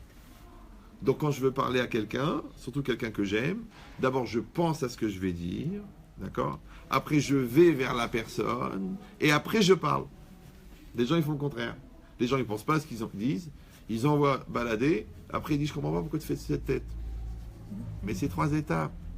Tu penses à ce que tu veux dire, tu te mets dans un état d'esprit positif de donner un message constructif et volontaire, et tu dis après. Et bien bizarrement, ne le prenez pas mal, hein, mais bizarrement, quand tu as fait les 2 premières étapes, la 3e étape, elle est pratiquement inutile. Parce qu'on est tellement bien, tu sais quoi, même l'autre, elle va anticiper, elle dit, ah ouais, ok, on le fait. Tu n'as même pas fini ta phrase. Alors que quand tu viens, tu tapes sur la table, tu dis, c'est comme ça, j'en ai rien à... Ça va te coûter un Shabbat de mort. De mort. La mort, 2 morts. Tu manges pas, j'ai pas faim. Moi, j'ai préparé 20 salades. J'ai plus faim. Mais tu m'as dit je crève la dalle. J'ai plus faim. Pourquoi organiser ce micro-Buchenwald? Pourquoi? Alors qu'on a tout pour être heureux. On habite dans le 16e. On est bronzé. On est religieux. On a de l'argent. Pourquoi faire cette gueule? Je te dis, les accidents de communication, ouais, ils sont fondés aux 3/4 pour le manque de l'écave de route. Parce qu'on n'a pas jugé positivement. Juger positivement, vous avez compris maintenant, ça veut dire que c'est comme une espèce de fluidité. D'accord? C'est comme si t'as l'os. C'est facile, les 2 os, ils sont là. Ouais. Bah, tu dis, mais je comprends pas, docteur, mais j'ai mes 2 os, ils sont là. Il dit, oui, mais il n'y a plus de cartilage. C'est pour ça que vous crevez. Et bien, le cartilage, ouais, qui n'est pas la même matière que l'os, et qui est plus souple, et qui est plus lisse, et ben c'est ce qui permet le mouvement. Maintenant, des fois, entre l'homme et la femme, il n'y a plus de cartilage. Et crois-moi que quand les 2 os à vif, ils se touchent, ça fait mal. Très mal. Ouais. Mais pourquoi? Pas parce qu'ils ont usé le cartilage. Ils ont usé l'autre, ils ont usé les nerfs de l'autre, ils ont usé la patience de l'autre, ils ont usé le crédit de l'autre. Et maintenant qu'il n'y a plus de cartilage et que plus aucun des deux n'est prêt à souffrir, ils disent maintenant on est prêt à faire des efforts. Ça va être très dur. Donc les gens malins, oui, avant d'être obligés de mettre un cartilage en plastique, genre on va rester ensemble pour les enfants, ils entretiennent le cartilage. Très important. Oui. Ils embellissent le cartilage. Ils nourrissent le cartilage. C'est un régime alimentaire adapté. D'accord? Tu fais du sport, tu aères tes os, tu aères tes cellules, tu aères ta tête, tu dors bien, ouais, tu manges équilibré, tu ne fais pas n'importe quoi avec ta vie. Et tu verras que ton cartilage, à 83 ans, il va très bien. Et l'autre, il dort mal, il fume n'importe quoi, il boit n'importe quoi. Il porte des poids de manière inconsidérée. À chaque effort, les vertèbres elles se tassent un peu plus. Après, il vient, il te dit, écoutez, c'est pas une colonne vertébrale, c'est une colonne de disques. Ils sont tous serrés les uns sur les autres. Oui, ben, c'est exactement pareil. Pourquoi? Encore une fois, pourquoi? Parce que ces deux pièces séparées, d'accord? C'est l'os de la jambe et l'os de... Comment ça s'appelle là? La cuisse, ouais. En dessous le genou, au-dessus du genou. Les deux sont ensemble. Les deux sont reliés parce qu'il y a des ligaments, il y a des enfants, il y a des obligations, il y a de la religion. Mais ils n'ont pas travaillé le cartilage. Ben, c'est pareil. Et le Lekav Zechut, c'est ça. C'est ce qui permet de faire avancer les choses. C'est comme la suspension. Tu dis ça sert à rien, ça sert à quelque chose. La suspension ne participe pas seulement au confort de ton derrière. La suspension, elle permet aussi à la voiture de ne pas sortir de la route dans un virage. Parce que la voiture, elle va adhérer. Mais si tu as une très bonne direction, mais que tu n'as pas de suspension, tu sors de la route. Et bien la direction, ce sont les engagements, ouais, et la suspension, ce sont les midotes. Et bien tu verras que quand il n'y a pas de midotes, même si on est très clair dans sa tête, on sort de la route. C'est exceptionnel. Hein, ils ont dû savoir que c'était la veille de Pessah. Il doit être antisémite, il force le coup là. D'accord. Mais cette idée-là, vous entendez ou non? C'est vrai, vous entendez? Vous entendez là-bas? Vous pouvez vous approcher. Là. Cette idée-là, on dit quand le Yetzirah s'en mêle, c'est un bon signe. Mais là, vraiment, il s'en mêle pas. Là, il a pris ma place. D'accord. Bon, alors, donc ça veut dire quoi?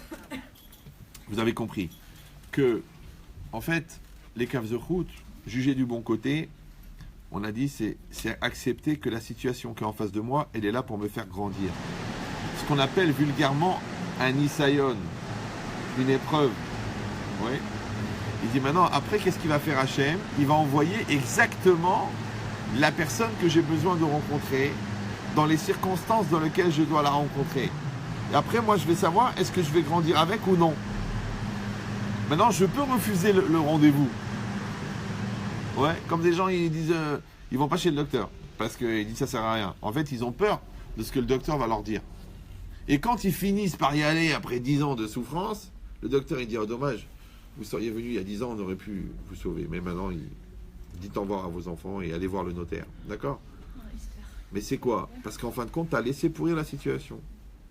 Maintenant, le mal-être que tu as de sentir que ça va pas et que tu fais rien, ouais, ça c'est un manque de Lekav Zechut par rapport à toi-même.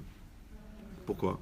Parce que de la même manière qu'on a dit que juger positivement, c'est donner un avenir à l'autre, ouais, on doit aussi se juger soi-même positivement. Vous me suivez ou...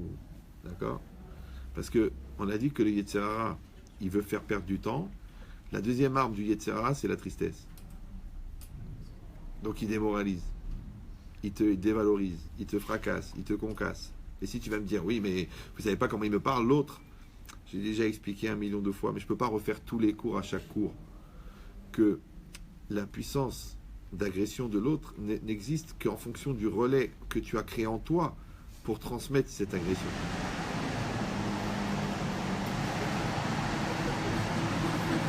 C'est mémorable. J'espère qu'Hachem nous juge positivement. Je répète, ça veut dire que l'agression de l'autre ne peut rentrer chez moi que si j'ai créé en moi le relais de cette agression. Donc je suis le propre relais de l'agression de l'autre. Et si vous allez dire, mais attendez, alors là, là c'est grave. Là, je suis déjà victime, et en plus, c'est à cause de moi.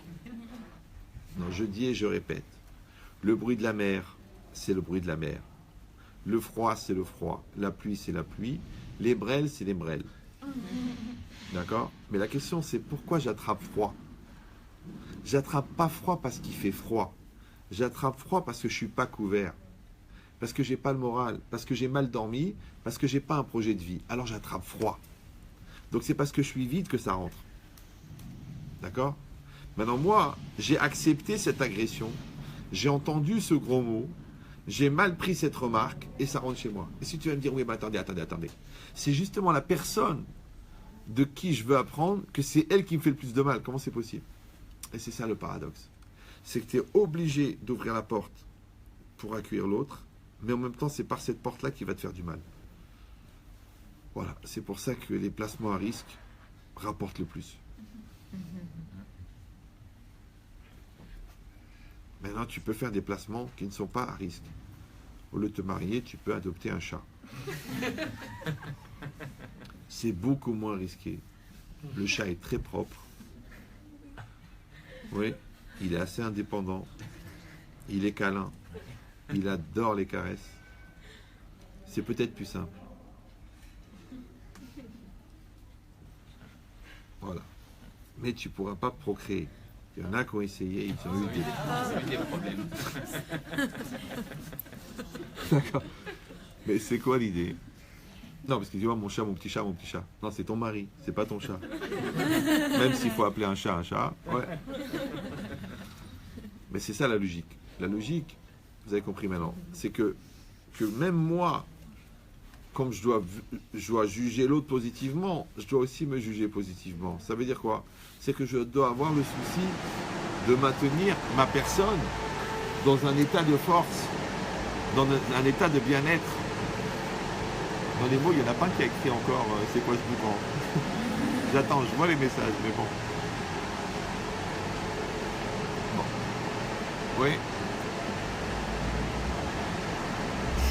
On va peut-être attendre la nuit, peut-être, non? Hein? Il s'accroche. Non. Donc c'est quoi l'idée? Une fois j'ai fait un cours, il y avait un Doberman dans la salle. Des fois la sono, la saute et il y a tout eu. Bon, alors donc ça veut dire quoi? Ça veut dire que je dois avoir un regard positif sur moi-même. C'est-à-dire que moi-même, je dois me juger positivement. Ouais. Si vous allez dire oui, c'est pas aussi évident. Je vous ai déjà dit que pour être proche de soi, il faut accepter d'être étranger de soi. Maintenant, l'étranger de soi, ça s'appelle la projection. La projection s'appelle le moussard. C'est que je me regarde vivre, je me juge moi-même avant qu'on me juge. Oui. Comme moi je vous parle par exemple, en même temps que je vous parle, je m'écoute parler. Pas parce que j'adore m'écouter, mais parce que je tiens compte du sujet, je tiens compte de l'heure, je tiens compte de la fatigue, je tiens compte des tzadikim là-bas. Ouais. Donc, ça veut dire quoi? Ça veut dire qu'on est obligé de vivre et de se regarder vivre. C'est pareil. Tu parles à ton fils, tu dois en même temps parler à ton fils, en même temps réfléchir. Est-ce que tu parles parce que tu as les nerfs?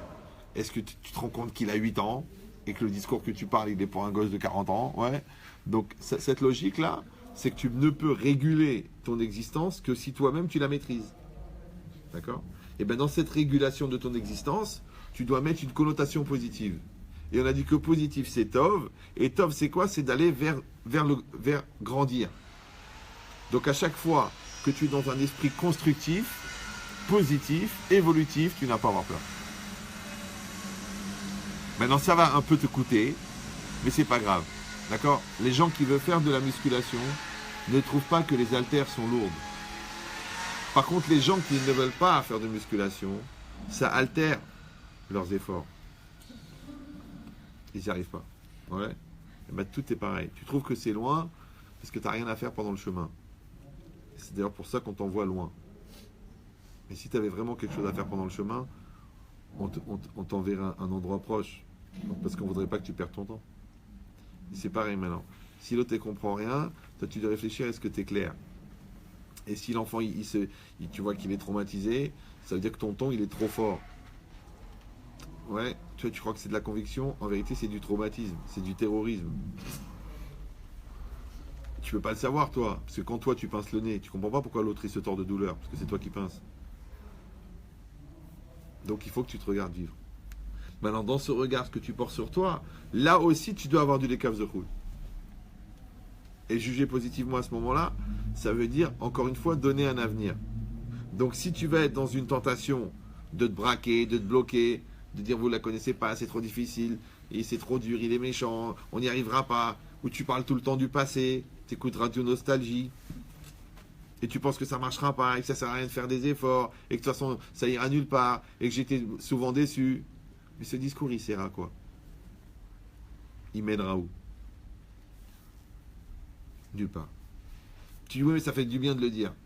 Ça fait du bien ton Yetzirah. À toi ça te casse le moral. Maintenant, quand il te reste 100 km à faire et que tu es en plein milieu du désert de sel et qu'il te reste une gourde, arrête de râler. Garde ta salive parce qu'il n'est pas fini le chemin. Ben, c'est pareil. Que la personne, elle arrive à avoir cette dynamique positive par rapport à elle-même. Donc de la même manière, elle sera obligée d'avoir une dynamique positive par rapport à son passé. Il faut accepter son passé. Parce que le passé, c'est ce qui t'a permis d'être là où tu es aujourd'hui. Alors si toi tu as honte de ton passé, ou que tu veux cachériser ton passé, ou que tu veux améliorer ton passé, comme ça, ouais, donc en vérité tu es en train de nier d'où est-ce que tu viens. Et sachez qu'un arbre, quelle que soit sa puissance et sa force, quand on lui coupe les racines, à un moment ou à un autre, il va mourir. Moi, j'avais un arbre dans le jardin. Bon, des ouvriers d'ailleurs, ils sont venus, ils ont fait des travaux pour le voisin. Ils ont coupé des racines, mais je ne le savais pas.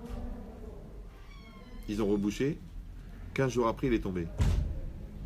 Je vais voir le gars, je dis, écoute, je crois que tes ouvriers, ils ont fait tomber l'arbre. Il m'a dit, non, c'est pas évident. Je dis, un arbre qui est là pendant 15 ans et qui tombe 15 jours après que les mecs sont passés, je veux dire, ou j'ai un mazal pourri, ou alors les gars, ils ont un rapport avec ça. Et c'est un miracle, parce qu'en fait, quand l'arbre est tombé, il y avait d'autres arbres au milieu, sinon il tombait sur le toit. Il cassait la maison en deux. Un truc énorme.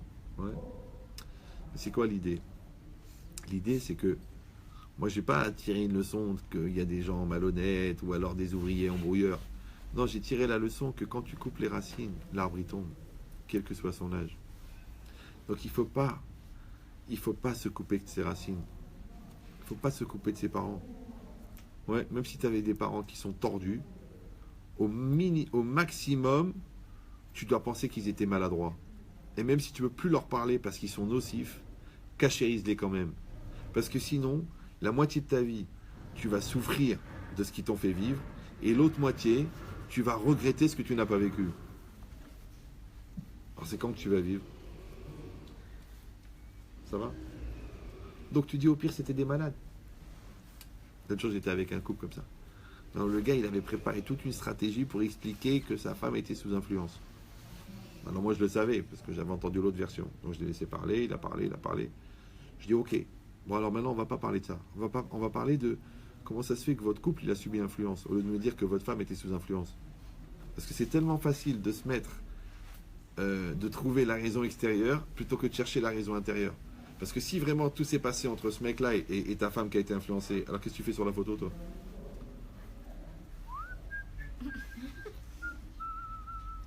Ça va? Donc toi, tu dois dire le contraire. Tu vas dire peut-être j'étais pas assez présent, peut-être moi-même je devais rentrer en concurrence avec cette personnalité, peut-être que moi je devais prendre ma place, peut-être que moi je devais affirmer, peut-être que je devais montrer ma solidarité, parce que pourquoi l'autre va chercher ailleurs ce qu'il a ici? Est-ce que quand tu as un magasin en bas de chez toi, tu vas à 100 km pour te nourrir? Maintenant, ce que je vais montrer, c'est que pourquoi il a cette analyse-là. Ouais. Pourquoi ça fait des années qu'il se convainc de ça? Pourquoi il s'est battu pour le prouver? Pourquoi à un moment ou un autre, il n'a pas dit, il y a peut-être une autre lecture? Une lecture qui serait que c'est lié à moi? Pourquoi tu continues à penser que c'est l'autre? Parce qu'il n'y a pas de lekaf zechut. de voir positivement. Et encore pour positivement, on a compris, c'est pas forcément de voir le bien, c'est de voir ce qui fait avancer les choses. C'est comme dans la Guémara. Dans la Guémara, tu as une Guémara, tu lis le texte, tu dis tu comprends pas, tu comprends pas, tu comprends pas, tu te braques, tu dis je comprends pas, c'est pas compréhensible, c'est pas compréhensible. Mais écoute, il y a 2 découpages dans le texte, essaye le deuxième. Il y a 2 lectures possibles, essaye le deuxième. D'accord? Il y a 2 interprétations possibles. Essaye le deuxième, essaye. Maintenant, quand tu essayes, tu vois, c'est comme une clé. Tu es comme un brel, tu es là en train d'essayer d'ouvrir, d'essayer d'ouvrir, d'essayer d'ouvrir. Essaye alors de l'autre côté. Tu dis, mais ça s'ouvre pas comme ça les portes. Ça s'ouvre comme ça s'ouvre pas comme ça. Eh bien, il y a des gens qui mettent le verrou à l'envers. Ouais. Alors, au lieu d'être un psychorigide, un kieblo de la tête, essaye de l'autre côté. Et ça s'ouvre. Puis, mais je ne pouvais pas savoir. Tu ne pouvais pas savoir. Mais tu pouvais essayer. Vous suivez ou non? Maintenant, si tu avais cherché une solution, tu aurais dit pourquoi pas. Mais tu ne cherchais pas une solution. Tu cherchais un problème. Et si tu dis, mais je ne cherche pas des problèmes, je ne suis pas un malade. Tu n'es pas un malade peut-être. Mais peut-être que tu es juste un serviteur du Satan. Et le Satan, il t'empêche d'envisager la deuxième solution. Parce qu'il y a toujours une deuxième solution. Moi, toujours, je dis aux gens, s'il y a un mur devant toi, il y a un mur devant toi, et il n'y a pas de porte, il n'y a pas de fenêtre, qu'est-ce que tu fais? Mais qu'est-ce que tu vas faire? Il y a un mur. Tu as déjà parlé à un mur? Il y a un mur. Il n'y a pas de porte, il n'y a pas de fenêtre, qu'est-ce que tu vas faire? C'est très intéressant. C'est un test que j'ai créé. Il y en a qui disent, moi, qu'est-ce que je veux que je fasse? Je reste devant. Il y a un mur, il n'y a pas de porte, il n'y a pas de fenêtre. Il y en a qui disent, moi, le mur, moi, je le pète, le mur. Je le fracasse. Je le concasse. Moi, j'essaie de sauter le mur. Je dis alors, et vous, qu'est-ce que vous dites, Rav? Je dis, moi, je fais le tour. Ah, dis-moi, mais vous n'avez pas dit que... Ouais, c'est ça la vie. C'est ça la vie. La vie, elle ne te dit pas que tu peux faire le tour. Maintenant, pourquoi tu vas penser que tu peux faire le tour? Parce que tu as vu positivement. Mais comme tu as regardé négativement, qu'est-ce que tu as dit? Même dans la phrase, tu as dit, ouais, mais vous avez dit, quand il y a un mur, quand il y a un mur. Alors moi, j'ai pensé que... Tu as pensé ce que tu as pensé. Je t'ai pas dit que tu ne pouvais pas faire le tour. Alors pourquoi vous avez posé la question? Ça s'appelle un PAC. Un piège à... Maintenant, dans la vie, il y en aura des tonnes. Des tonnes. C'est comme ton fils. Ton fils. Quand il va faire une bêtise, tu ne vas pas l'attraper. Mais quand il va rien faire, tu vas te tromper, tu vas l'accuser. Donc lui, maintenant, il te fait genre Jeanne d'Arc, l'injustice. Quand toi, tu lui dis, écoute, c'est pas pour la fois où je t'ai attrapé, c'est pour la fois où je t'ai pas attrapé. Mais c'est pas juste non plus. C'est normal qu'après, il attrape le syndrome de Calimero. C'est trop injuste. Ouais. Mais en vérité, c'est ça. C'est que tu dois avoir cette précision. Parce qu'en même temps, tu veux l'éduquer, mais en même temps, lui, il veut se mettre dans la victime pour continuer à être nul. Donc, tu es obligé de l'attraper au bon moment. Maintenant, si tu l'attrapes au bon moment, c'est comme le stylo, il rencontre le bouchon. Tac, t'entends, clic. Ouais, ça clique tous les deux. Mais si tu l'attrapes au mauvais moment, d'abord, tu as de l'encre sur les mains. Tu as mis à côté du bouchon. Ouais. Après, tu as cassé la pointe. Et en plus, tu dois rendre la copie dans 5 minutes. Tu vas mourir. Il te reste la moitié de la page à écrire. Ça s'appelle Avera Goret Avera. Tu es pris dans une dynamique négative. Pourquoi? Parce qu'à ce moment-là, tu n'as pas pris l'aspect constructif de la situation. Donc, vous avez compris. C'est un état d'esprit que tu as fabriqué en préliminaire. Parce que toi, tu veux construire, tu veux améliorer, tu veux avancer. Tu es rare, tu es tendre, tu es doux, tu es positif. Après, tu arrives dans la situation. Et là, pareil, hop, tu mets de l'huile. Vous savez, comment ils déplacent des trucs énormes. Ils mettent de l'huile. Ouais. Comment ils ont déplacé des pierres énormes. Ils ont mis des rondins de bois. Ça roule. C'est la roue. La roue, c'est extraordinaire. La roue. Ouais. Quand tu dis ça roule entre nous, ouais, ça roule. Comme sur des boulettes. D'accord? Ça veut dire que la chose, elle est dans une dynamique d'avancement. Et si vous allez dire, bon, ok, dans la théorie, c'est comme ça. Et bien, bizarrement, vous verrez que les situations qui vous demandent le plus de l'écave de route, ouais, de voir le plus positivement, c'est justement avec les gens les plus proches. C'est que les gens qui peuvent te faire le plus plaisir, c'est les gens qui peuvent le plus te décevoir. Donc c'est justement avec eux qu'il va falloir avoir encore plus de la kavzechut. C'est comme par exemple quelqu'un qui n'arrive jamais en retard. S'il arrive en retard, il faut juger les kavzechut. Parce que c'est sûr qu'il y a une bonne raison. D'accord? Et si quelqu'un ne fait jamais la tête, le jour où il fait la tête, c'est que vraiment c'est du sérieux. Maintenant c'est le contraire. Comme les gens qui arrivent jamais en retard, tu t'énerves parce qu'ils arrivent en retard. Oui? Les gens qui sont toujours cool, tu t'énerves quand ils sont nerveux. Mais non, s'il est nerveux, c'est qu'il y a quelque chose qui ne va pas. Et toi, mais comme toi, tu es dans le crédit qu'il est toujours cool, donc en fait, tu supportes pas que l'autre. C'est comme les gens qui sont toujours souriants, tu n'arrives pas à supporter qu'ils font la gueule. Par exemple, les maris ne supportent pas quand leurs femmes sont tristes, parce qu'elles doivent être des poupées. D'accord? Mais la femme aussi, elle peut être fatiguée. C'est pareil, le mari peut te dire, écoute, ce mois-ci, mon amour, fais un petit peu attention, parce que la clientèle n'a pas suivi. Et toi, tu dis non. Tu m'as promis que je pourrais dépenser 5 000 euros par semaine. Tu te débrouilles. Maintenant, toi, tu crois que c'est un problème d'argent.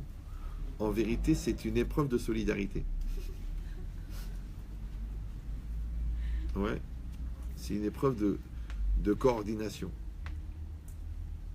C'est une épreuve de confiance. Maintenant, comment toi, tu pourras voir l'aspect constructif de la situation seulement si tu vois l'aspect positif de la situation. Vous avez compris cette idée? Donc juger les kavzechut, juger du bon côté, c'est pas voir le bien, la méthode Coué, tout est bien, tout est bien, tout est pour le bien. Non, la Torah ne parle pas au brel. Reste par terre, c'est mieux. Vous avez compris l'idée ou non? C'est le contraire. C'est que tu dois voir comment ça peut te faire grandir. Et ça crée une dynamique.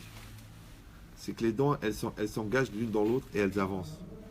Maintenant, Hachem, il va t'envoyer des séries de situations, et dans chaque situation, tu pourras grandir. Pourquoi? Parce que si on ne comprend pas ça, on ne peut pas comprendre une Gemara incroyable dans Shabbat, Daf Kuf Kavzaïn, qui dit que Adan et Ravero les Kavsrout, Daninoto les Srout. Celui qui juge son ami du bon côté, on le juge, c'est-à-dire Hachem, il le juge du bon côté. Tu dis, mais quel rapport? Alors moi, je juge mon copain du bon côté. C'est-à-dire que dans le rapport social à l'autre, je suis quelqu'un de sympathique, de civique, d'ouvert, ouais, et de fluide. Maintenant, à part ça, j'ai des comptes avec le bon Dieu. Je dois mettre les tefilines, je dois manger cachère, je dois faire Shabbat. Alors Torah te dit, puisque toi, tu juges ton copain du bon côté, le bon Dieu va te juger du bon côté. Mais quel rapport avec le bon Dieu maintenant? Vous me suivez ou... Ouais. Alors la logique, c'est simple.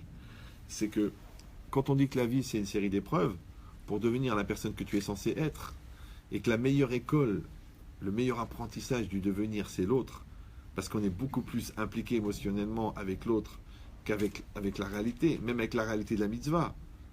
Vous me suivez ou non?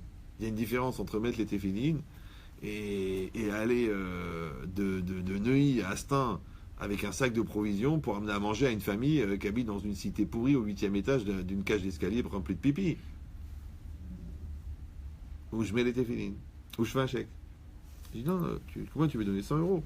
Alors va au cachère, achète pour 100 euros, prépare pour 100 euros, ramasse pour 100 euros, prends le train, va là-bas, marche après, parce qu'après il faut le bus, rentre là-bas dans les quartiers vraiment sérieux, d'accord, les territoires occupés, ouais, essaie de te faire discret, achète une là-bas, après arrive dans l'escalier, essaie d'éviter le gars qui tienne les murs là-bas.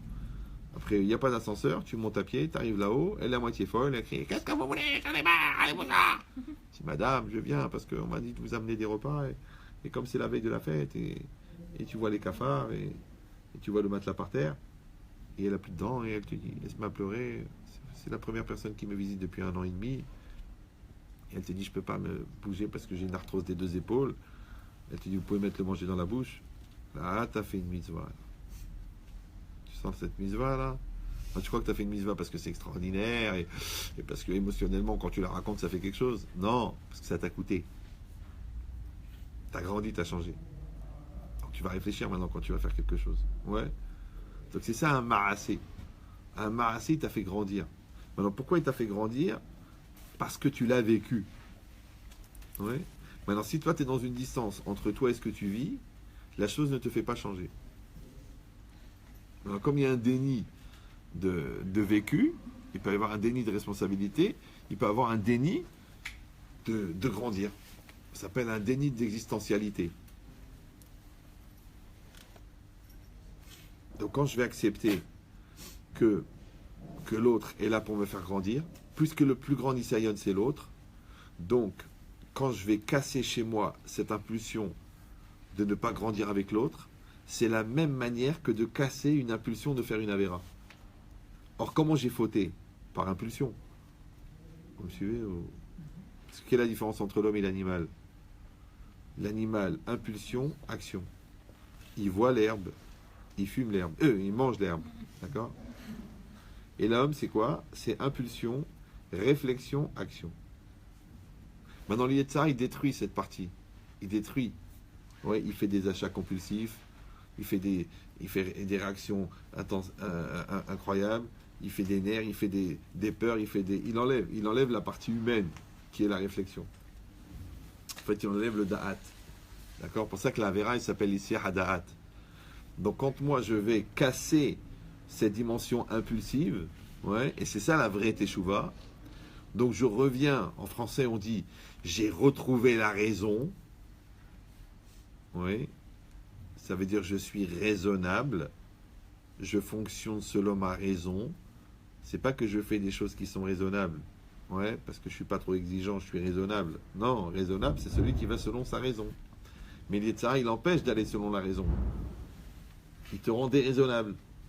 Après, tu passes ta vie à regretter le fait que justement tu n'avais pas réfléchi, que tu n'as pas su, que tu n'avais pas compris, que tu n'étais pas prêt, que tu n'étais pas construit. Mais que personne ne t'a empêché de te construire. On t'a donné 2 ans de prépa, non?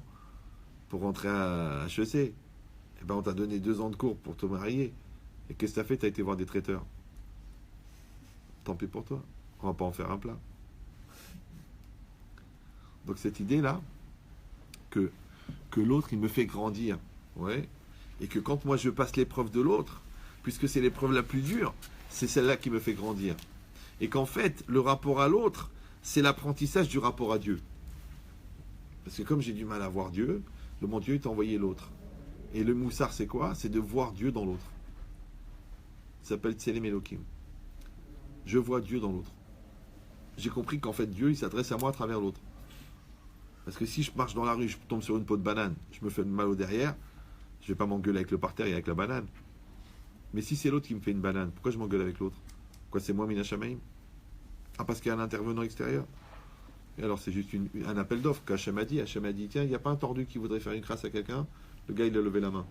Maintenant, il va être puni pour cette crasse. D'accord? Mais le fait qu'il accepte la crasse n'enlève pas le fait que la crasse te concerne. Maintenant, quand moi, je veux mettre la responsabilité de la crasse à celui qui me l'a fait, en oubliant que le fait qu'elle me concerne et qu'elle m'arrive, c'est que Dieu, il dort.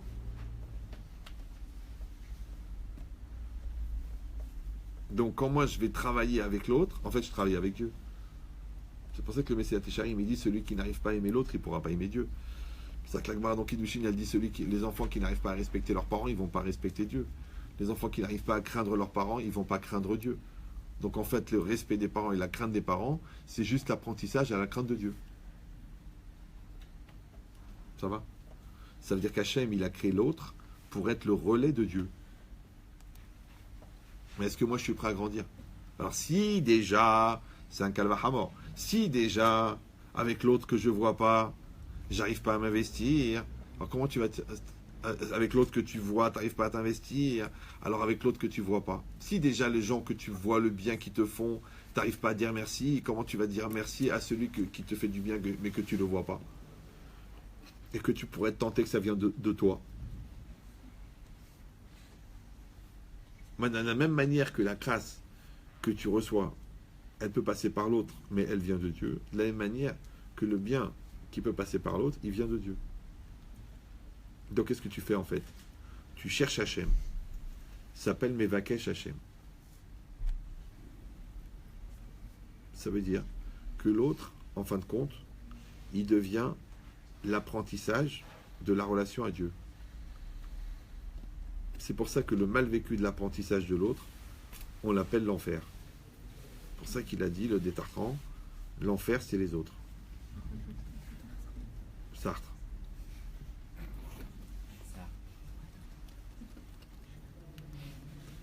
Il a raison. L'enfer, c'est les autres. Il a raison. Pour l'égoïme, il a raison. Mais pour un juif, c'est l'inverse. L'autre, c'est la clé du paradis. Parce que pour aller au Gan Eden, il faut dépasser la tentation de penser que l'autre est un enfer. C'est comme si quelqu'un il fait une course de haies et il dit pourquoi ils ont mis des haies. Mais c'est une course de haies. Il y a des haies. Tous les 10 mètres, il y a une haie. Et toi, tu dis, mais attends, j'ai envie de faire un 100 mètres. Pour ça qu'il y a 110 mètres. Ça s'appelle le 110 mètres haies. Il y a des haies. Il y a des autres. Il y a des contradictions. Il y a des peurs. Il y a des situations troublantes. Il y a des haies. Oui, il y a des examens. Il y a des pertes d'argent. Il y a des occasions ratées. Ça s'appelle les haies. Maintenant, si tu n'es pas d'accord de faire une course de haies, tu vas la haïr, cette course. Ça s'appelle la course de haies. Puisque tu la hais. Ça va? Mais le contraire. Tu dis, mais j'ai compris que c'est pour me faire grandir. La preuve, c'est que plus j'avance dans la course, plus je suis fort. Donc normalement, je devrais être détruit. Parce que chaque fois, c'est une remise en cause. Chaque fois, je suis de plus en plus fort. Donc la course de haies, elle te rend fort. C'est comme le sport. Le sport, ça fatigue, oui. Non, ça fatigue, non. Parce que t'en fais, t'as encore plus la pêche.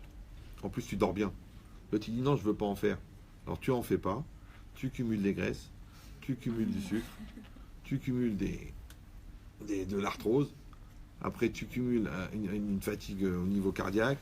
Après, au niveau du mental, tu fonctionnes pas bien, ton cerveau n'est pas aéré, tu commences à faire une dépression.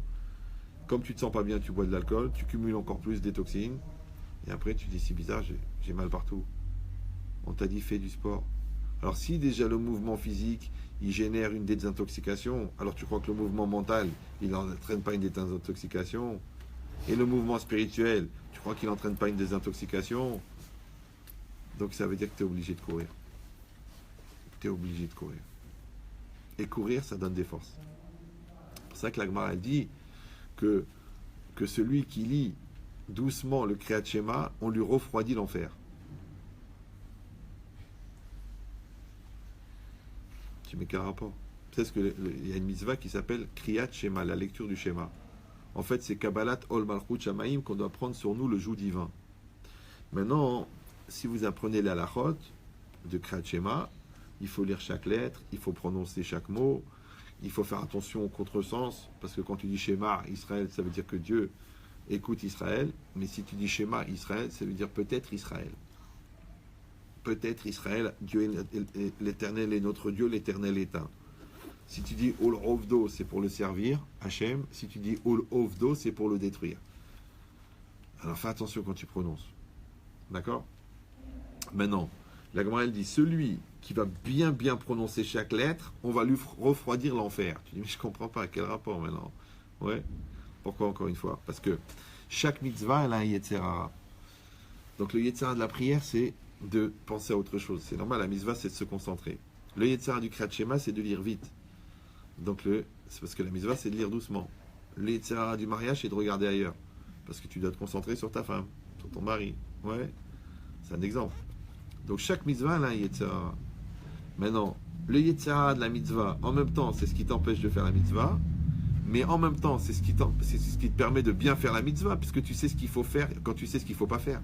C'est pour ça que dans le couple, comme c'est une mitzvah de faire un, donc il y a un Yetzer Hara de faire deux.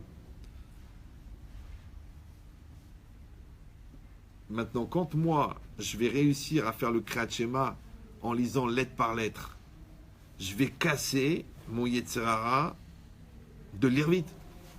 Et comme je le connais par cœur et que je le fais 3 fois par jour, je peux te dire que je le fais vite. Et que je pense à autre chose. Et que je me rappelle jamais si je suis dans le 2e ou dans le 3e paragraphe. Ouais. Mais si j'arrive à le faire comme il faut, c'est pas évident, hein. Comme il faut, chaque lettre, chaque mot, en comprenant le sens et en prenant sur moi le contenu de chaque mot que je dis dans la Kriyat Shema, J'ai cassé l'impulsion qui m'a fait fauter. Or, ça s'appelle le tikkun, ça s'appelle la réparation. Or, c'est quoi le Gehinam? C'est quoi l'enfer? Les croix et l'enfer, genre des fours à micro-ondes, des clous enfoncés dans la tête, des bains bouillants d'huile, le visage de ta belle-mère. Non, c'est quoi l'enfer? En fait, l'enfer, c'est l'endroit où vont se révéler toutes les frustrations que tu as accumulées de ton vécu.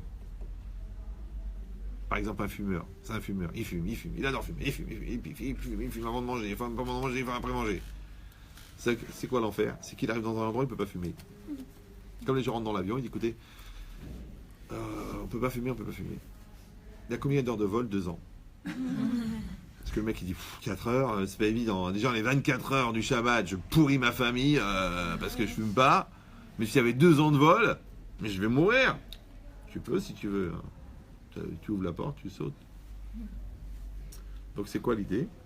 C'est que le Gehinam, c'est la frustration que tu ne peux plus combler. Vous me suivez? C'est pour ça que la Kedusha, c'est l'indépendance à la matière. Donc toi, quand tu aimes un plat, par exemple, laisse-en un petit peu.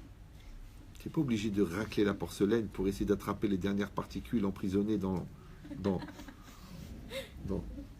les atomes de l'assiette. Laisse-en un petit peu. C'est pas grave. Ouais. Et cette logique, c'est quoi? C'est une distance. C'est ça que le Gaon de Vilna, il dit que quelqu'un qui laisse un petit peu dans un plat qu'il aime, c'est plus important que quelqu'un qui jeûne une journée. C'est pour ça que les gens ils arrivent plus facilement à ne pas manger du tout qu'arrêter la moitié de la tablette. Donc cette logique c'est quoi? C'est qu'en fait la personne elle a cassé l'impulsion. Maintenant c'est quoi le Gehinam? Le Gehinam c'est que tu vas te retrouver dans un endroit où on va te proposer des choses que tu faisais mais que tu ne peux plus faire. Et cette douleur de la frustration de ne pas pouvoir combler tes besoins et tes désirs s'appelle l'enfer. Ça va? C'est-à-dire qu'en fait, quelqu'un il peut savoir ça va être quoi son enfer. Il n'a qu'à regarder de quoi il est dépendant. Donc celui qui a l'habitude de gueuler, il n'y aura personne sur qui gueuler, il y aura des gens tellement forts qu'il aura peur de gueuler. Celui qui avait l'habitude de mentir, il ne pourra pas mentir parce qu'il sera à nu. Celui qui avait l'habitude de voler, il n'y a rien à voler. Celui qui a l'habitude de bouffer, il n'y aura rien à bouffer. Et il va tellement crever que ce qui va crever, ça va lui enlever le lien de dépendance qu'il avait avec cette chose-là. Comme la drogue. Quelqu'un qui a pris de la drogue. Les gens qui se droguent, par exemple. Les gens qui se droguent. Ils croient qu'ils ont un manque et en prenant la drogue, ils soulagent le manque. Alors qu'en fait, ils augmentent le manque. Ça va? Bah, qu'est-ce qu'on fait? Pour les soigner, il n'y a rien à faire. Tu les mets dans un sanatorium, dans une salle capitonnée, et il n'y a pas de drogue. Le premier jour, il rigole. Le deuxième jour, il dit « Tu crois que je vais craquer ?» Et le troisième jour, ils sont prêts à vendre leur mère pour avoir une dose. Et le quatrième jour, ils se tapent la tête contre les murs. Alors on dit en français, ils ont craché leur drogue. Ils ont vomi leur drogue.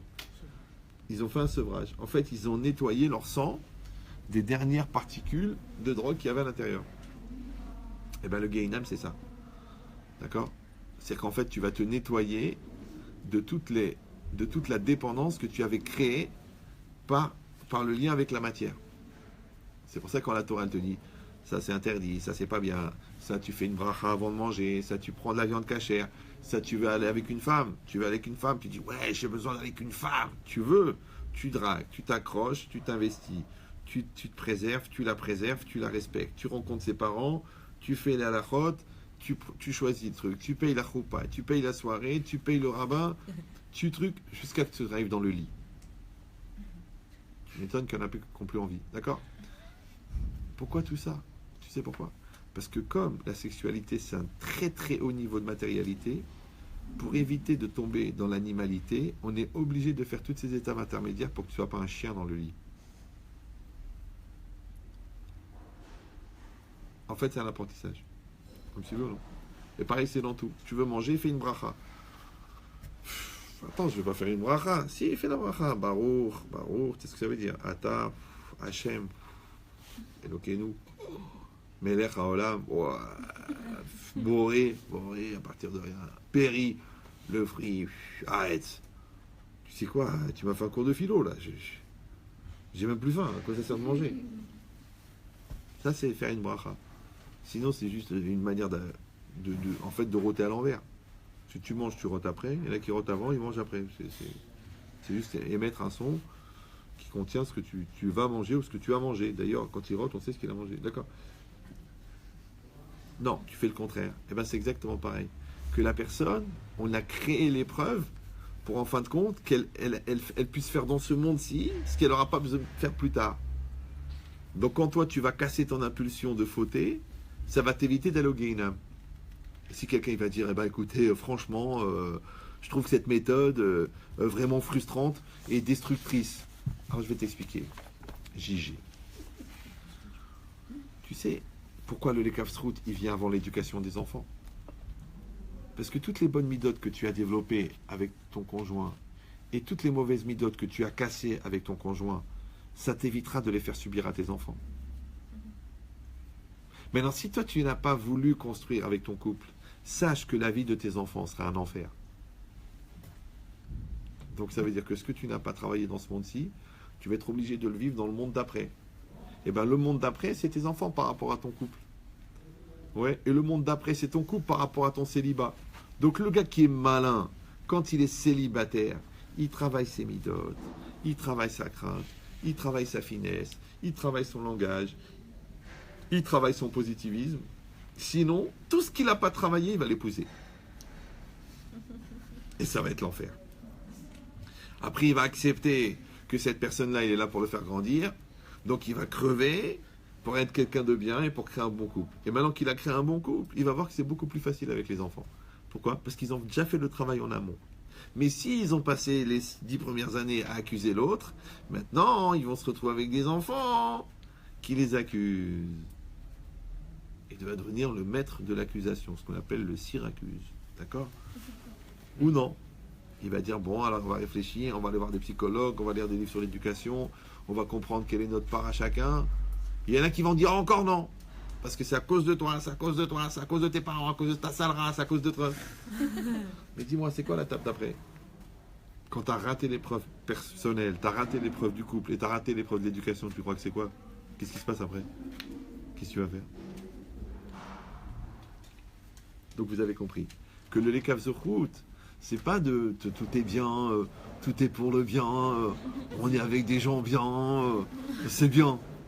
Non, non. Lekav Zochut, ça veut dire je vais grandir avec ça. Ouais, je le vois du bon côté, ça veut dire je vois le côté qui va me faire grandir. Et bizarrement, quand je grandis, je deviens Tov. Et bizarrement, quand je vois le côté qui fait grandir, je vois le Tov. Et bizarrement, quand je vois chez l'autre le côté qui grandit, je vois le Tov. Donc voir le Tov, voir du bon côté, oui, c'est toujours dans une dynamique de construction, dans une dynamique d'évolution, dans une dynamique de bien-être. Et si quelqu'un il va dire, oui mais c'est pas évident, il faut du courage. Tu vois, même le temps que tu prends à t'imaginer que c'est pas évident, c'est encore une perte de force. Vous avez compris? C'est que la victimisation, s'installer dans la sciure, ne pas se relever, avoir mal partout, ne pas donner la chance, imaginer que ça ne marchera pas, ça aussi, c'est encore le travail du Satan. Encore. Donc il faut que tu affines encore plus ta démarche. Il faut encore plus affiner ton produit. Il faut encore plus avoir un regard vigilant et savoir attraper les miettes de Yetzer Hara. C'est pour ça que tu fouilles le Hametz. Et tu enlèves les baguettes congelées. Et tu enlèves aussi les petits paquets de biscuits qui restent au fond du placard. Et tu enlèves aussi les miettes qui sont au fond du tiroir à couvert. Maintenant, quand on est déjà aux miettes, tu vas pas oublier un gros gâteau d'anniversaire sur la table de la salle à manger quand même, non? Mais si tu vois que tu laisses passer un gros gâteau, c'est sûr que tu as raté les miettes. Ça va? Donc je dis que cette recherche-là, cette recherche du Hametz que tu fais, en fin de compte, c'est la recherche côté négatif, mais dans l'esprit positif. C'est pour ça que la Torah, elle a dit qu'on mange la matzah après qu'on a cherché le chametz. Alors que moi, j'aurais pu dire, la Torah, elle aurait pu dire, à Sukkot, vous cherchez le chametz, et à Pessah, vous mangez la matzah. Ça aurait dérangé personne? Non, la Torah dit non. Tu ne peux manger la matzah qu'après que tu as cherché le chametz. En aussi matzot et l'abim comme chez un chametz. On peut faire la matzah que là où il y a un droit, il n'y a pas de chametz. Donc la matzah, ça correspond à quoi? À la satisfaction du résultat atteint. Et le chametz, c'est quoi? À la frustration de la dégénérescence du non-résultat. Donc vous avez compris maintenant que quand tu vas voir positivement, c'est-à-dire que tu vas te débarrasser du négatif pour avoir le positif. Et quand tu as la satisfaction du positif, oui, tous les efforts que tu as fournis pour éliminer le négatif, tu les sens même plus. Comme quand tu as réussi ton examen, quand tu as ton diplôme de médecin, quand tu vois que ton couple il est équilibré, tu ne penses pas aux mois où tu t'es pris la tête, aux années où tu t'es engueulé, tu oublies tout ça. Mais si toi tu n'as pas de résultat, là tu as une très bonne mémoire. Là tu te rappelles de chaque insatisfaction, de chaque douleur, de chaque horreur. Ça veut dire que quand la Torah t'a dit de voir du bon côté, non seulement qu'elle t'a donné une dynamique de vie, mais en plus de ça, elle t'a donné la plénitude. Et comment on appelle plénitude? C'est plein. Plein, c'est shalem. Et shalem, c'est shalom. D'accord?